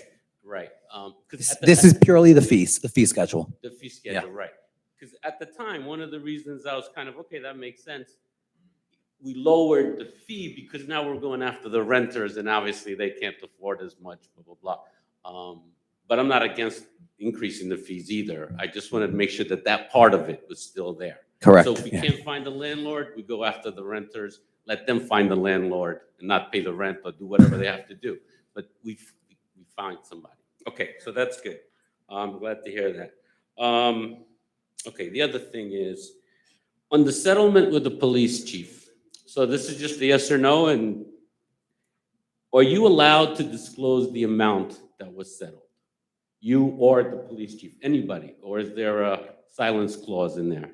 So the details of the settlement, we've been advised by the legal counsel for another couple days not to talk much about it for the sensitivity of the matter. Mr. McCucken? Yes, the answer is it will be after the 1st of February. After the 1st of Yes. February, you'll be able to disclose the amount? Yes, sir. Okay, all right. And I guess with that, because, you know, there's this stuff online, whether that amount, whatever that ends up being, included was only for back pay or the increases in back pay that didn't happen. So not the full back pay, that he wasn't being paid, he just wasn't getting increases. Will it list out, okay, this is how much is for that, this is how much is for something else, which we haven't been told there's anything else, but maybe there is. All that will be disclosed February 1st? The agreement itself will be available for inspection, and any questions you have about the agreement, you can come to a council meeting and ask any questions you have. Okay, thank you. So I'm gonna write this down, put it on my calendar. Okay. 7:35 in the morning. 7:35, okay. All right, thank you for that. Okay, and then so the other thing, so the other thing. 2 weeks ago, I went to the dark side, meaning I went to a Howell council meeting. Oh. And the reason I went is because they were introduced an ordinance. An ordinance about overnight parking, right? So any parking from 1 a.m. to 5 a.m. In front of your house, on the street, you need to get a permit, right? And that's to prevent all this big, you know, and it goes with the landlord and having 10 families living in a house, and you got 20 cars parked outside and all this stuff, and you had to register that. There's conflict, of course, you know, because it impacts different people differently. I took a short survey with my breakfast club, asked them how they thought about it. They weren't too happy. Now, they weren't too happy. Okay, 10 more seconds. Because they thought they had to pay something. But anyway, is that something we're considering? Okay, so any idea that's mentioned, we consider. I'm going to tell you, truthfully, I grew up in a town in Ohio that actually had such a ban. It was actually later. I think it was 12 o'clock to like 6 a.m. It was, so it's not something that I'm foreign to at all as when I grew up. I've had initial conversations with some members of council, not with everyone. I am not supportive of that at this point. And I think that many residents, it affects many residents who are law-abiding citizens in a detrimental way. People, get a permit to park in front of your house. I know it just doesn't sit right with me. It just goes against a lot of things that I stand for. Does it bother me? No, I have a driveway that fits my 2 cars. But I think it would affect a lot of residents in a detrimental way who are generally law-abiding citizens. So it's something we're going to continue. We'll have those conversations. But at this point, it's not something, if you're asking me personally, not something personally that I support, but I will definitely continue. I've had conversations so far with 2 of the council members, not all of them. But it's something that I will definitely continue to have a conversation. An idea comes forward. There were 2 residents that emailed me about it. I have 2 residents who I spoke to who were extremely not supportive of it. So sometimes an idea that's going to just split the town may not be in the best interest of Jackson, but we'll look into it.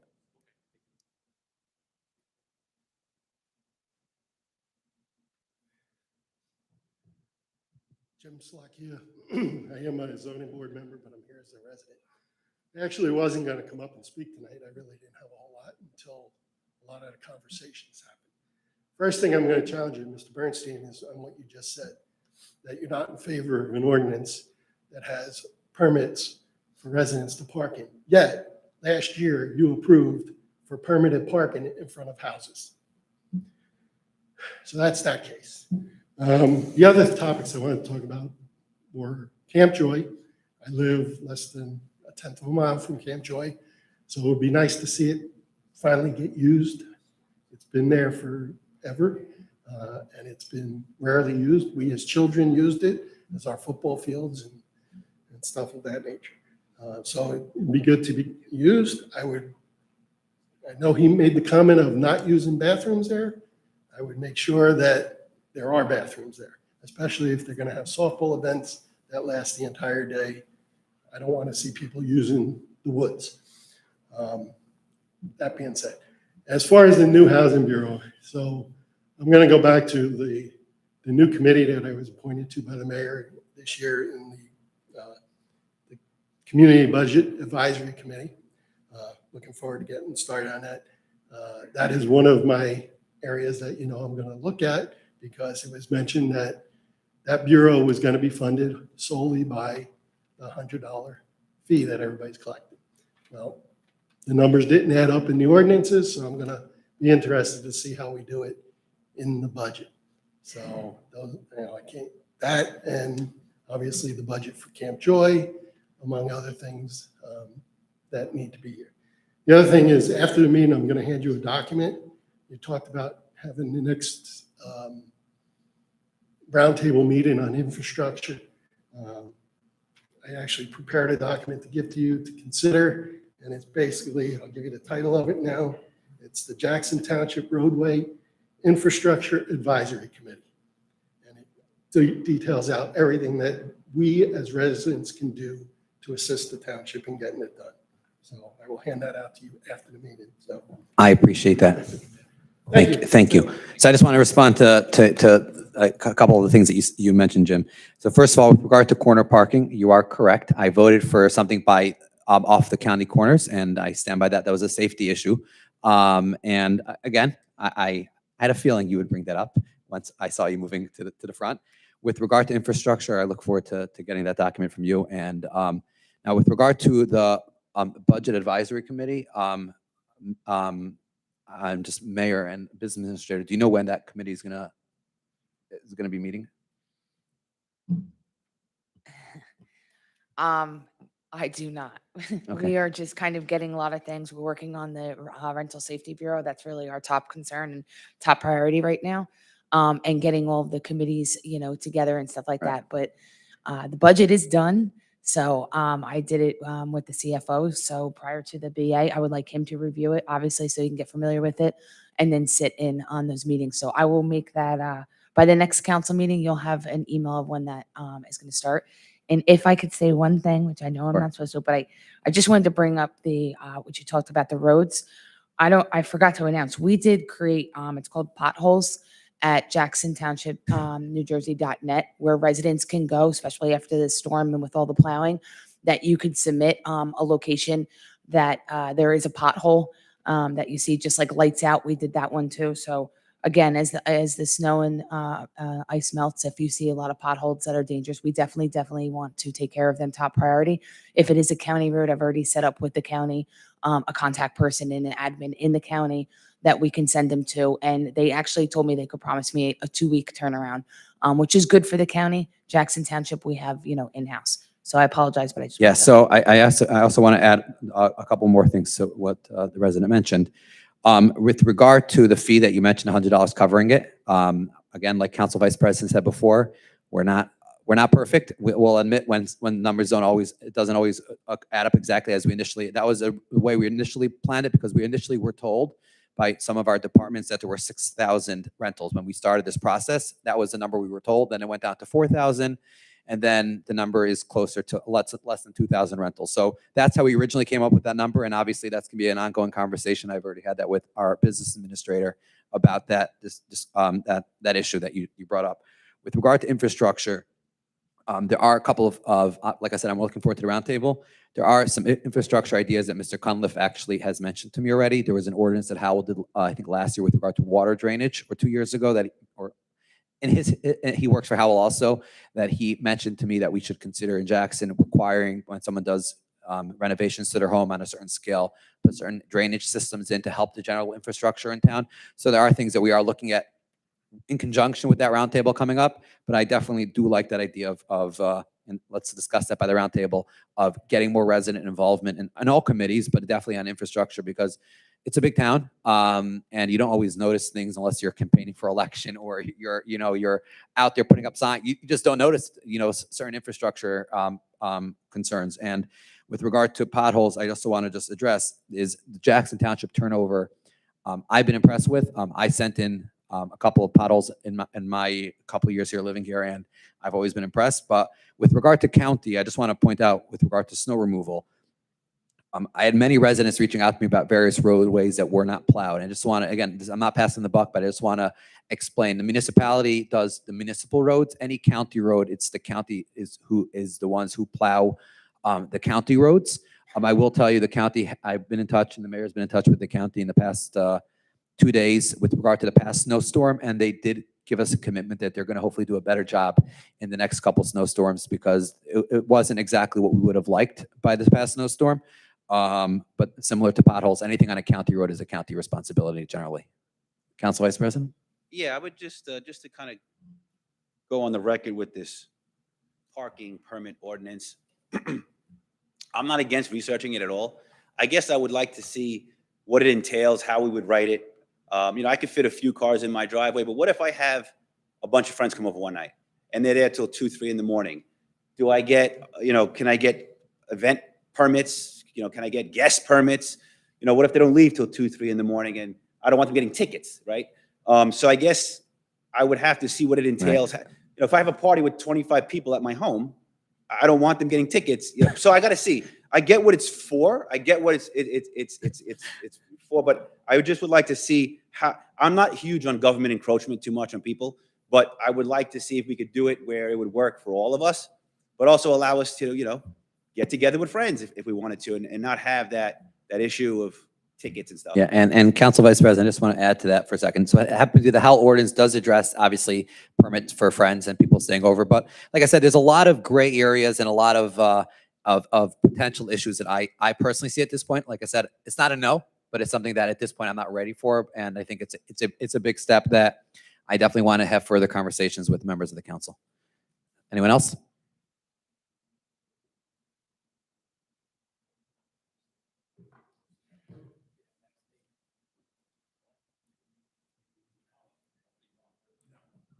Good evening. Elliot Shemtov, Jackson Township. We've heard a lot lately from this administration about transparency and accountability.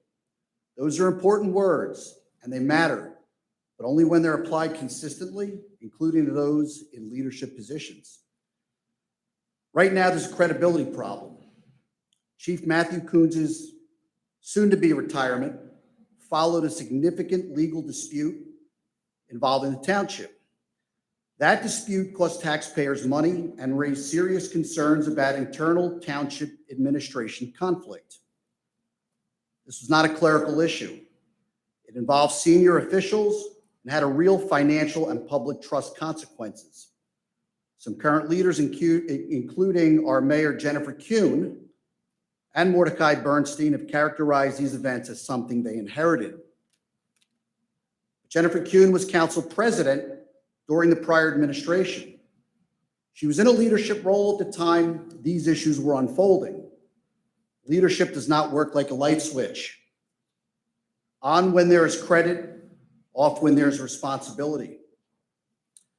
In fact, she was council president when she decided to insert Joseph Candido as director of public safety. This is an added position that pays over $200,000 annually, and for what? Retribution? Force the chief out? Let's not forget that the chief was not given his pay increases for years, which total somewhat in upwards of maybe $300,000. Yet the suit is going to have to pay the chief somewhere in the ballpark, and we're guessing about $2 million. And that's not the only matter. There are additional lawsuits involving current and former township employees now moving through the legal system. One includes court-filled allegations from Mary Ann Horta, a former town hall employee, raising claims of workplace misconduct and harassment. Others involve internal employment disputes that have again placed taxpayers in the position of funding legal defense. Whether these claims are ultimately proven is for the courts to decide. But the pattern is what concerns residents, many residents that I've spoken to over the last few weeks. Repeated internal conflicts escalating to litigation with costs mostly to be paid by the public.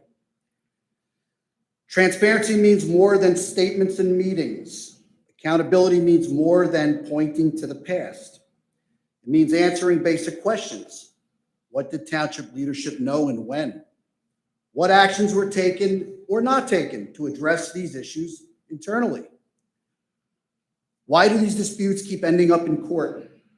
How many more cases will end up in our court system? And what specific structural changes are being implemented to protect employees and taxpayers going forward? Because from the public's perspective, what they see are officials distancing themselves from decisions made while they were in leadership roles. That gap between words and reality is why trust erodes in government. Strong leadership does not say, that's not my fault. Strong leadership says, here was my role in the matter. Here's what should have been done better. And here's how to ensure it doesn't happen again. That's accountability. That's the transparency this council and government speaks of, and that's integrity. The people of this township deserve more than explanations. They deserve answers, responsibility, and government commitment to fixing problems, not pointing the finger at someone else. Any statements before I sit down? Sure. Are you done speaking? I just don't want to take up your time. I am. Okay, thank you. So just looking at my notes here, fine. So with regard to the litigation with regard to the chief, at this point, after consulting with our legal team multiple times in the past couple weeks, it's easy for me to go online and to give a very different version from some of the things that are being said, whether it's in different forums and different videos. I am going to respect the chief and respect the process of the settlement, and I am going to protect the town because it's been a very long process. And therefore, as much as I want to politically respond, I'm telling you now, I'm not going to respond to the details. What I could tell you is that both Mayor Kuhn and every member of this council respects every single township employee. I can tell you I've had the opportunity in the past week, in particular with regard to the snowstorm, in spending a lot of time with some of the employees. And the fact that we had by a snowstorm, instead of 6 guys coming in or 10 guys coming in, over 40 employees come in, staying throughout the night, and them coming in, there was breakfast waiting on the table for them. There was lunch delivered and other things. And they actually said that they've never, ever had a mayor stop in multiple times throughout a snowstorm. So I'm going to defend the mayor and say that she's working very hard with regard to on ensuring that employees feel welcome. And it's easy to file a lawsuit. It's harder to win a lawsuit. And what I will say is I don't think it would be appropriate to discuss those out, because the town hasn't even responded to some of those allegations that you referenced in one of those litigations. There's two sides to every story, and it's easy to file a lawsuit and it's easy to request a settlement. I gave a commitment when I got in this position together with the mayor. We sat down on that Friday for a few minutes, and we're looking to clean up some of the messes that we did inherit. And some of those issues that you brought up, we definitely did inherit. So yes, we were in positions of power for the past, or positions of authority in the past year, and we definitely there may have been allegations, but I can definitely attest personally, working together with the mayor and the members of this council, that if something is still a matter of litigation, that the township will vigorously defend the township's position, because I know everyone here cares passionately about the township and only makes the decisions that they consider in the best interest of Jackson So, Township. quick question for you, Council President. Sure. I speak of the litigation that's currently underway and hopefully wrapping up. Should the township expect any more new lawsuits in this calendar year? Yes or no? So I'm going to stop for a second, and I'm going to respond, but and I'll be here after. We can talk after also. There's no way of knowing, because any employee or anyone can ever in government, and Mr. McGuckin, correct me if I'm wrong, could file a lawsuit. It's the way it works in government. I'm very confident that no one here is doing anything wrong that would deserve a lawsuit, but anyone can file a lawsuit. It's very easy to file a lawsuit. Ms. Attorney McGuckin? No way to know. I would imagine a town this size, it's possible, but I'm not aware of any. Someone falls other out- than what yeah. you mentioned So, earlier. Councilman, on the record right now, you'll attest that there are no lawsuits that have been filed over the last 60 days that will appear before this public So- in this calendar year? So that's two different things you just mentioned. You said, are we aware of any that could be filed in the next year? No. That's what let you me- said. let me rephrase, ones that have been filed. So Mr. Shemta, let me respond to you for a second. So I am not aware of any, I am not aware of us being served any other litigations in the past 6 days besides the ones that you mentioned. Mr. McGuckin, if it's stuff get filed all the time. I mean, nothing's come across my desk It yet. doesn't come to my desk until the insurance company tells us that they're not defending it. So I can't guarantee that. I don't know. Yeah. It wouldn't come to me unless the insurance company says, all right, Township Attorney, you need to handle this. So I can't tell you for sure.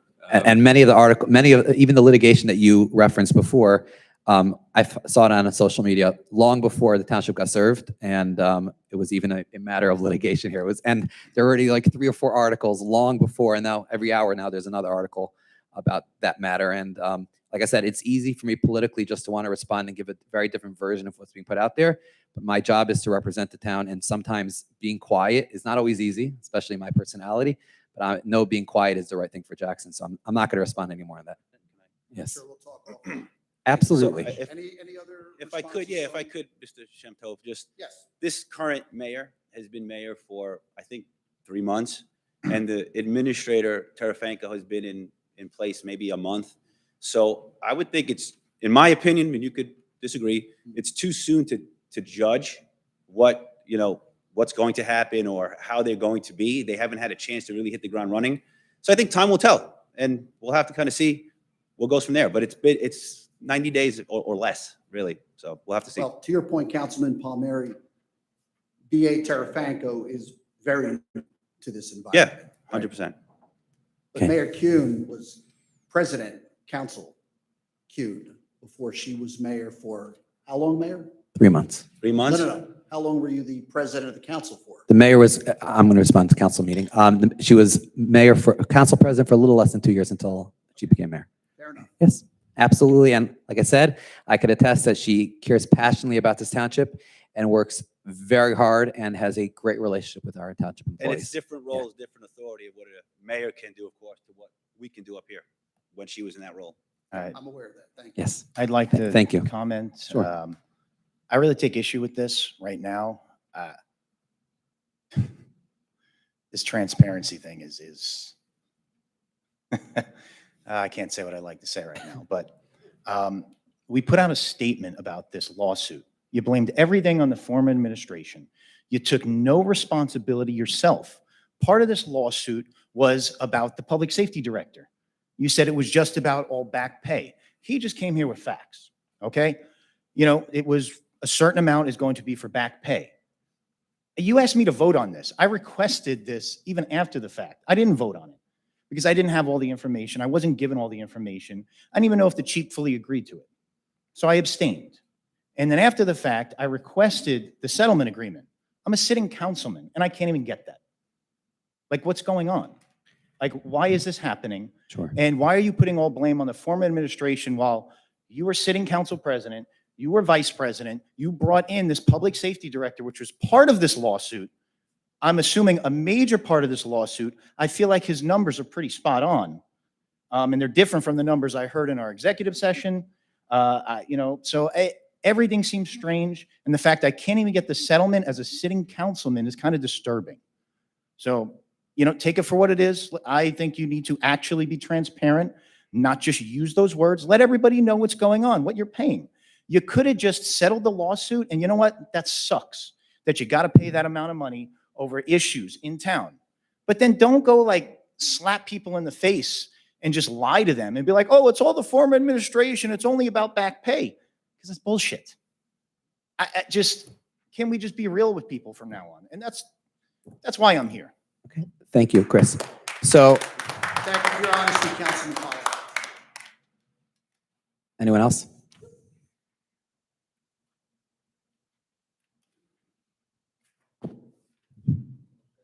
Council President Bernstein. Sure. Mayor Kuhn, Council. So it was just. What's your name? Oh, I'm sorry. Yeah. Tom Giattino, Cobain Road, Jackson. Sure. So it was just said, we are a township of ordinances and laws. And Councilman Borelli said there were ordinances, those ordinances need to be enforced. Okay, recently, factually, Chief Coons put out a zero tolerance regarding 390 Cobain Road, his multiple yard dogs and their constant noise between 10 p.m. and 6 a.m. There are 2 existing ordinances to reflect this. No one on this council lives across the street from this circus. I sat with Mr. Cheney multiple times, and he has encouraged me to call every night regarding the dog noise. Okay, this isn't new news. Okay, I know there's a lot going on regarding the chief, but why is it that the Jackson PD was called December 6th and December 9th, December 6th being 23 degrees outside, Saturday night, okay? And I was standing outside with the officers 30 minutes who acknowledged that the dog noise is ridiculous after 11, 12, 1 a.m., okay? As referenced before, I have a daughter that works at community. She has to be there in the mornings at 5:30 a.m., okay? Most of you people here are parents. How would you feel with that? Okay? Although 390 Cobain has been served in the past, they were not served either time on those dates. Okay? I will refrain from using the detective's name that I got the factual information from, but it is factual if it's looked into. So, was there a stand down regarding this? Because that's how I'm made to feel. I was made to feel like a perpetrator by the PD that night. Like what? Okay, I just want peace and quiet on my block. Okay, which I had for 20 plus years. Okay, his dogs are also reproducing and as mixed sexes on the property. So I've been told by a township official who I will refrain from naming, that by April, there will be babies born. Okay, another illegal business, perhaps a kennel. I don't know, that's an illegal business in Jackson, and unless they go through the various chains of protocol. Okay, it's also been noted that the resident put in a parking lot on his property for synagogue services as a host house, without a variance, without drainage runoff survey, etc. Did he even apply for a township permit? Then there's the terrible smell that comes from this property. As a realtor, are you familiar with external obsolescence? Okay. Are you familiar with that? External obsolescence. I'm not. Okay. External obsolescence is when circumstances lower the value of surrounding homes. Okay. It's pretty self-explanatory. Okay. He also runs a petting farm with reviews on Google. Okay. That happens during the spring, summer, and fall months. Okay, I have countless instances and videos to prove all these illegal practices that have fallen on deaf ears on the premise that I will go away. This is now the second time I'm here. I'm not going away. Okay, thank you. Sure. So I want to respond for a second. So we had a conversation, I think it was myself, Mayor, and Councilman Pollock. I know Councilman Pollock went out there and the mayor's gone out there. And I know, if I remember correctly, and then Mayor, I'm going to turn over to you. We had advised the gentleman to reach out to the police department. And I guess the disappointment I'm hearing, because I knew that that was the recommendation you were given with the noise ordinance, and honestly, animal cruelty, I think was part of the concern also. My understanding, it was police department. Mayor, do we have any more? Like, that's where my last communication was. Where are we holding it after that? Thank you for coming. It's a long history. I think it's been over a year that we've been dealing with this, and it's been with More than that. Yeah, it's Yeah. longer than that. It's been a very long time. I actually said to the business administrator, Charlie, next to me, I said, make sure you listen because we got to meet with him. We do have a meeting in February. We were waiting. The main communication was with our previous zoning officer. And there was some miscommunication pertaining to what was going on across the street and enforcement, what was being done. We've all seen it. You did send me. I mean, it was clear as day. You gave a great description of what was going on. And in regards to the police department, I don't know why we do have two officers. I did speak with one of them, is a detective, and they do have the power to write a ticket for the dogs. The dogs are outside. Animal cruelty, right? And animal cruelty would be under code enforcement.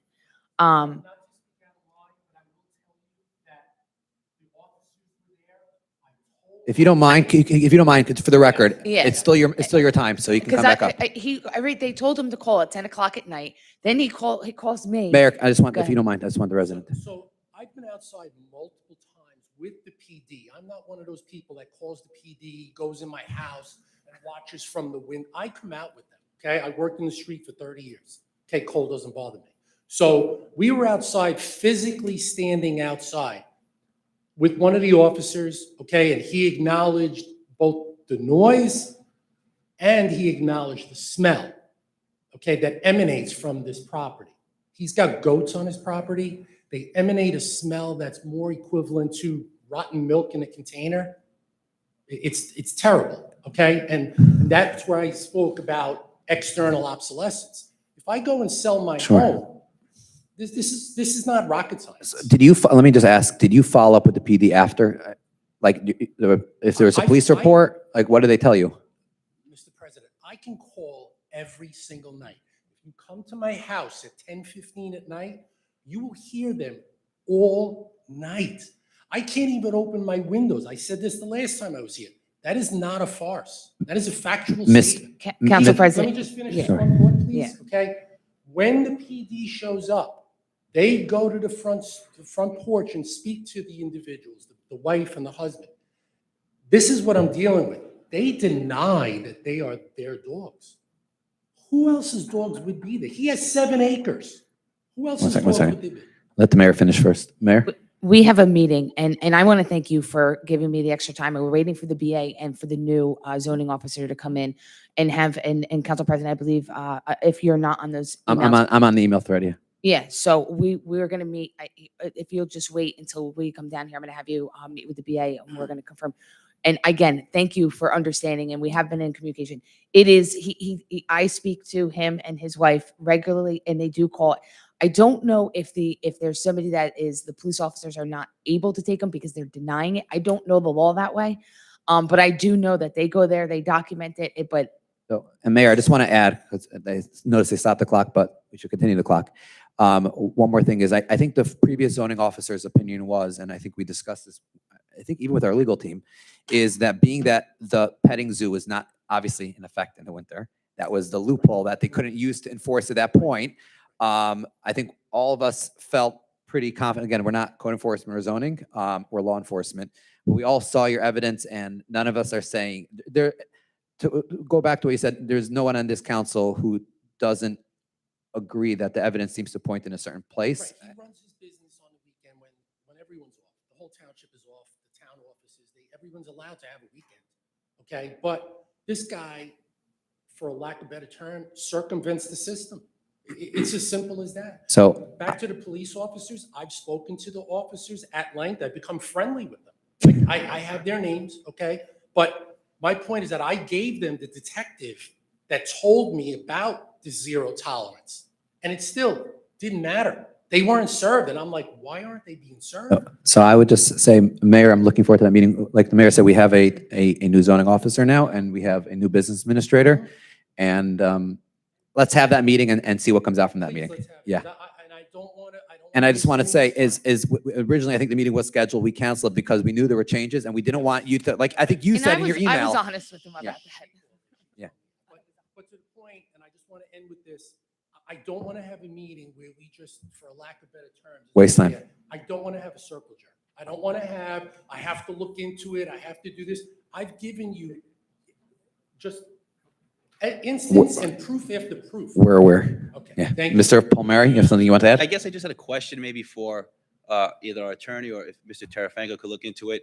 So if these dogs, I don't know about goats, but if these dogs, which are domesticated animals, are outside when it's 0 degrees, isn't that animal cruelty where animal control could come and take them? And secondly, if the police go and interview this owner and he says those dogs are not his, then can't animal control come and take those dogs off the property since he admitted they're not his?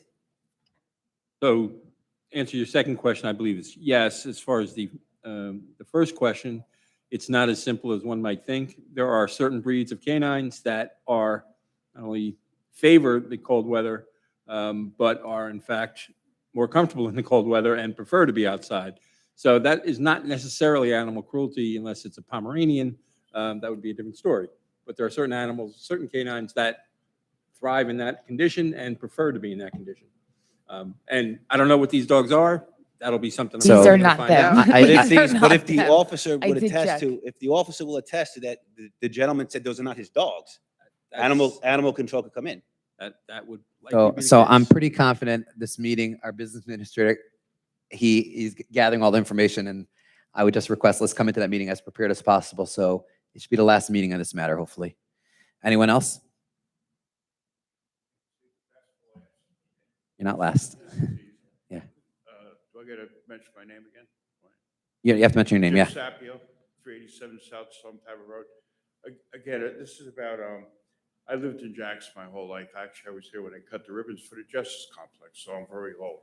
But my question is kind of like the gentleman, I don't know, well, I really should have been talking about doing the fields over there. They say Jackson, the population is getting bigger and bigger. And I don't want the gentleman to take this the wrong way, but where are the children going? I'm a USABL umpire, and I umpire in Jackson a lot, and I do a lot of games. Jackson has, in reality, 2 softball fields, 50-70. They're softball, girls softball fields. And 50-70 is another division. We don't need sod on them, number one. Basically, they need dirt, okay? Again, I mean, I hope you're looking to that estimate the guy gave you, because I was, Camp Joy hasn't been used in years. I used to play there when I first got married. My son plays at Johnson Park. It's the only place you can play in Jackson. Now, I realize Patriots Park is a county park, and he was saying something about the drainage. It's not the drainage. You can't get permits. They won't let you play there. But they put a new playground there, just like they put a new playground at Johnson Park. That field is horrendous. Before you worry about redoing another field, the dog park's dangerous. It's an old dump ground. You know that, right? And there's still pieces of metal. You're walking, spikes in the ground where kids, my son actually got hurt. They got to redo these fields. They're dirt fields. You don't need sod. The outside grass is easy to maintenance. I realize that the Justice Complex, they have all artificial turf over here. But again, there's only one 50-70 field there, and there's one in Holbrook. But two Jackson and Holbrook combined because there's not enough kids to play. So they only use, the majority of fields are done at Holbrook and everything. It's nice. Yeah, I'd like to see Camp Joy redone. There's really not much room in there. There's 3 fields, but in reality, there's really 2 fields.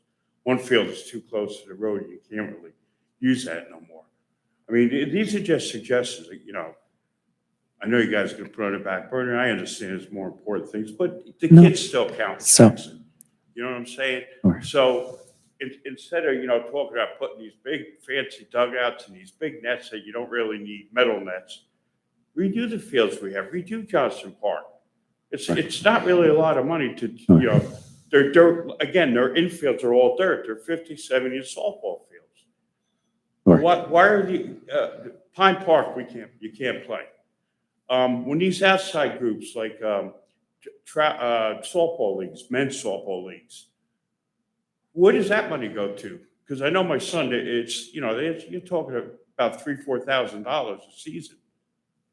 Where does that money go to? It goes to the township, doesn't it? The No, permit for the no, fields, it doesn't? no, None no, of it goes to the no. township. So that permit that they have to get, where do they get that permit from? Jackson? The permit comes to Jackson, we don't get the money. But none of that Well, money, yeah. okay, again, no questions, you know. Yeah, I'm just sure. wondering, you know, but my suggestion is fix the fields that Sure. we have now. Sure, so, Go ahead. yeah, so I want to address that for a second. So I think, like Mr. Cunliffe said, in the past couple of years, there was a big effort to build more kiddie parks and playgrounds throughout the town.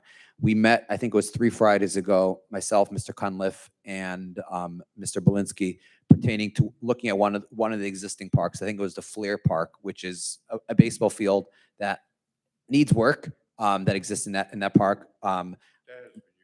It hasn't been used, but now there are kids using it now. So we the first proposal that came up was pickleball. The residents actually came back to us and said they would actually rather us fix the baseball field. So we're looking at that park. So we are definitely looking at municipal parks to see what we can fix. My understanding, again, I'm not part of the recreation committee, is that the recreation committee felt there was a need, besides for fixing these parks, to actually add additional parks. But like I said, this is just the first step. The next step in the process, we didn't vote on it tonight. We're gonna, now that it's public information, I'm sure it's going to be out on social. What? Johnson Park is a nice area. Sure. There's no benches. There's nowhere Sure. to park. You have to park. So I think way on Mr. the backfield. I think the engineer mentioned that with regard to the dog park, they are in the process of submitting the necessary paperwork to those agencies.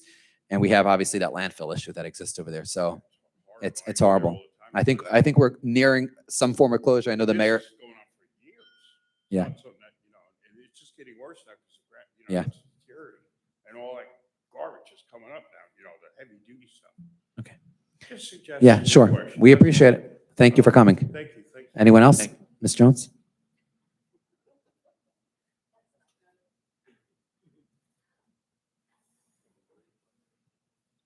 I really wasn't going to say anything today, but then the lawsuits were brought up. And yes, I know that a lot of the information online may or may not be true, but there's one point in these lawsuits that sticks in my gut, and that's a term that was used to explain or to define somebody who worked for this township. It was not an appropriate word for someone to be called by anyone, especially someone in authority. I'm not saying it's true. The evidence will come out. But if there is any evidence that proves that that term was used and a young man was called something, that person needs to step down. Sure. Apologize, step down, and move aside. Because if that word can come out of your mouth describing anybody, you don't belong sitting here. You don't belong representing our town. And as someone who has worked with special ed for 25 years, I take high offense to it.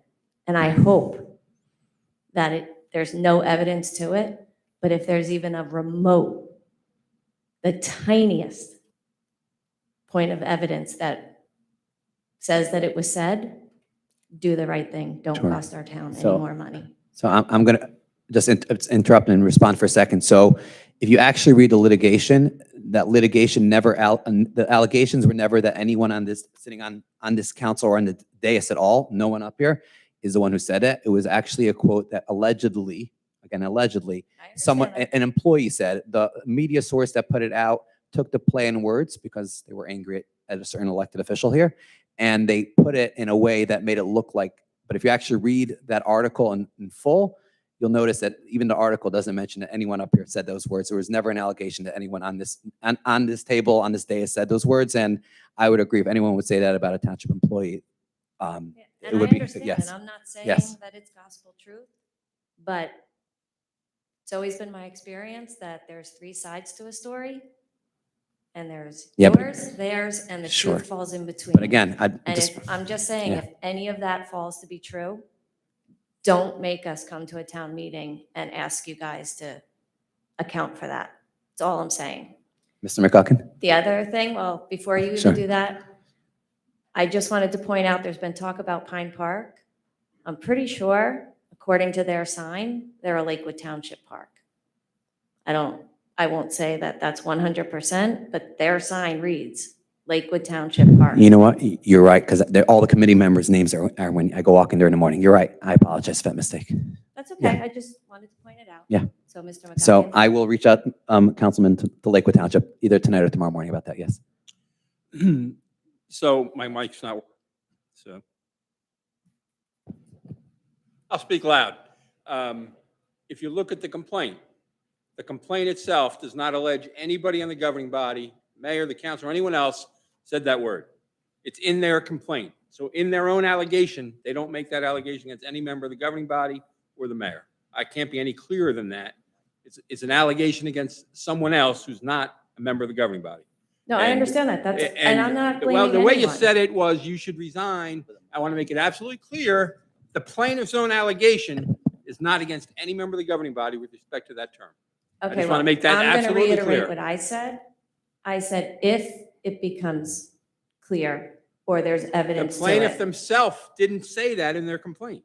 So you keep saying, if it becomes out. The plaintiff themselves didn't make that allegation. Well, I would like to also point out that the lawsuit with our chief of police started as one thing and evolved to other things. So things evolve. So we can say that didn't happen. I'm just saying for the future, if anything comes forward, that's when it needs to be done. I'm not accusing disagree. anyone of anything. Absolutely. I think everyone here would Thank agree you. to that. Thank you. Anyone else?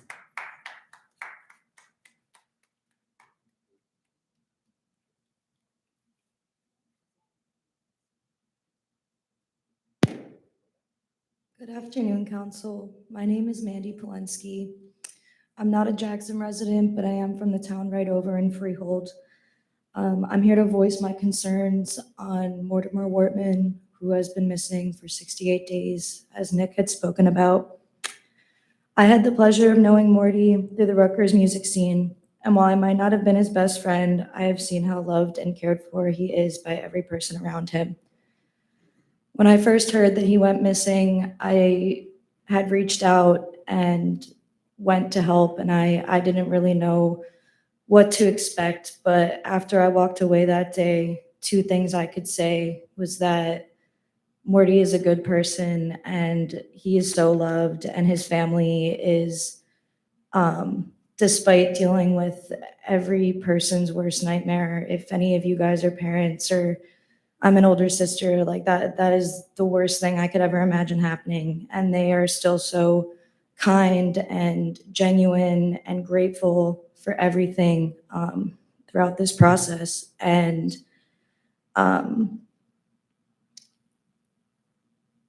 they've been out every single day, every night, exhausting every outlet, trying to find their son. And while I know this township might not have all the answers and this community might not have all the answers, I know that his family is very grateful for anybody that can help bring answers or donate or give any sort of resources to helping. They, even though I met them through these unfortunate circumstances, it is so clear how grateful they are. And that's what community is for. And I know policies and all these things are important to discuss, but I think everyone in this room can agree that a human life is most important. So I guess I just want to leave everyone with, even if you didn't know him, you don't have to know somebody to help. You don't have to know somebody to care. And yeah, that's about it. Thank you. Anyone else? You have a motion? Seeing no one come forward, I motion to close public forum. Second? Aye. Aye. Madam Clerk, I apologize just for the public. The mayor was supposed to read into the record in the beginning of the meeting, the OEM appointments. Was supposed to be done by reorg, and OEM only gave it after. So I did tell her she could read into the record. It's just a mayoral appointment. Council doesn't vote on it. So just for the record, it's not hiding anything at the end of the meeting. Just it's an OEM, the list from the head of OEM. She just read into the record for the public quickly. I'm going to read it as a quickly lot of as names, I so can. just go for it. It's a lot of people, so it's everybody. It's everybody that was on here last year. We're adding a deputy emergency management coordinator, Richard Bonner. He is a chief of the fire department. You have a deputy coordinator from fire. You have Scott Roush. First aid, you have Al Kasori. Shelter, you have Gary Noakes. Special response, you have Mo Heineman. Drone operator, you have Matthew Genevieve, and the leader of it is John Burmeister. Service council, all coordinators is myself, Mayor Jennifer Kuhn. The business administrator, liaison to the mayor is Sean Belinsky. Director of MUA, James Diaz. Board of Education is Anthony Bruno. Jackson Building Department, there's nobody that has been assigned. Public Works is Mr. Belinsky. Faith Services is Reverend Dan Schaefer and Mo Heineman. And the liaison to the township is Council President Bernstein. Okay. We have a motion to close? Motion. Second. All in favor? Aye. Aye. Any opposed? Thank you, everyone, for coming out. Looking forward to seeing everyone in 2 weeks.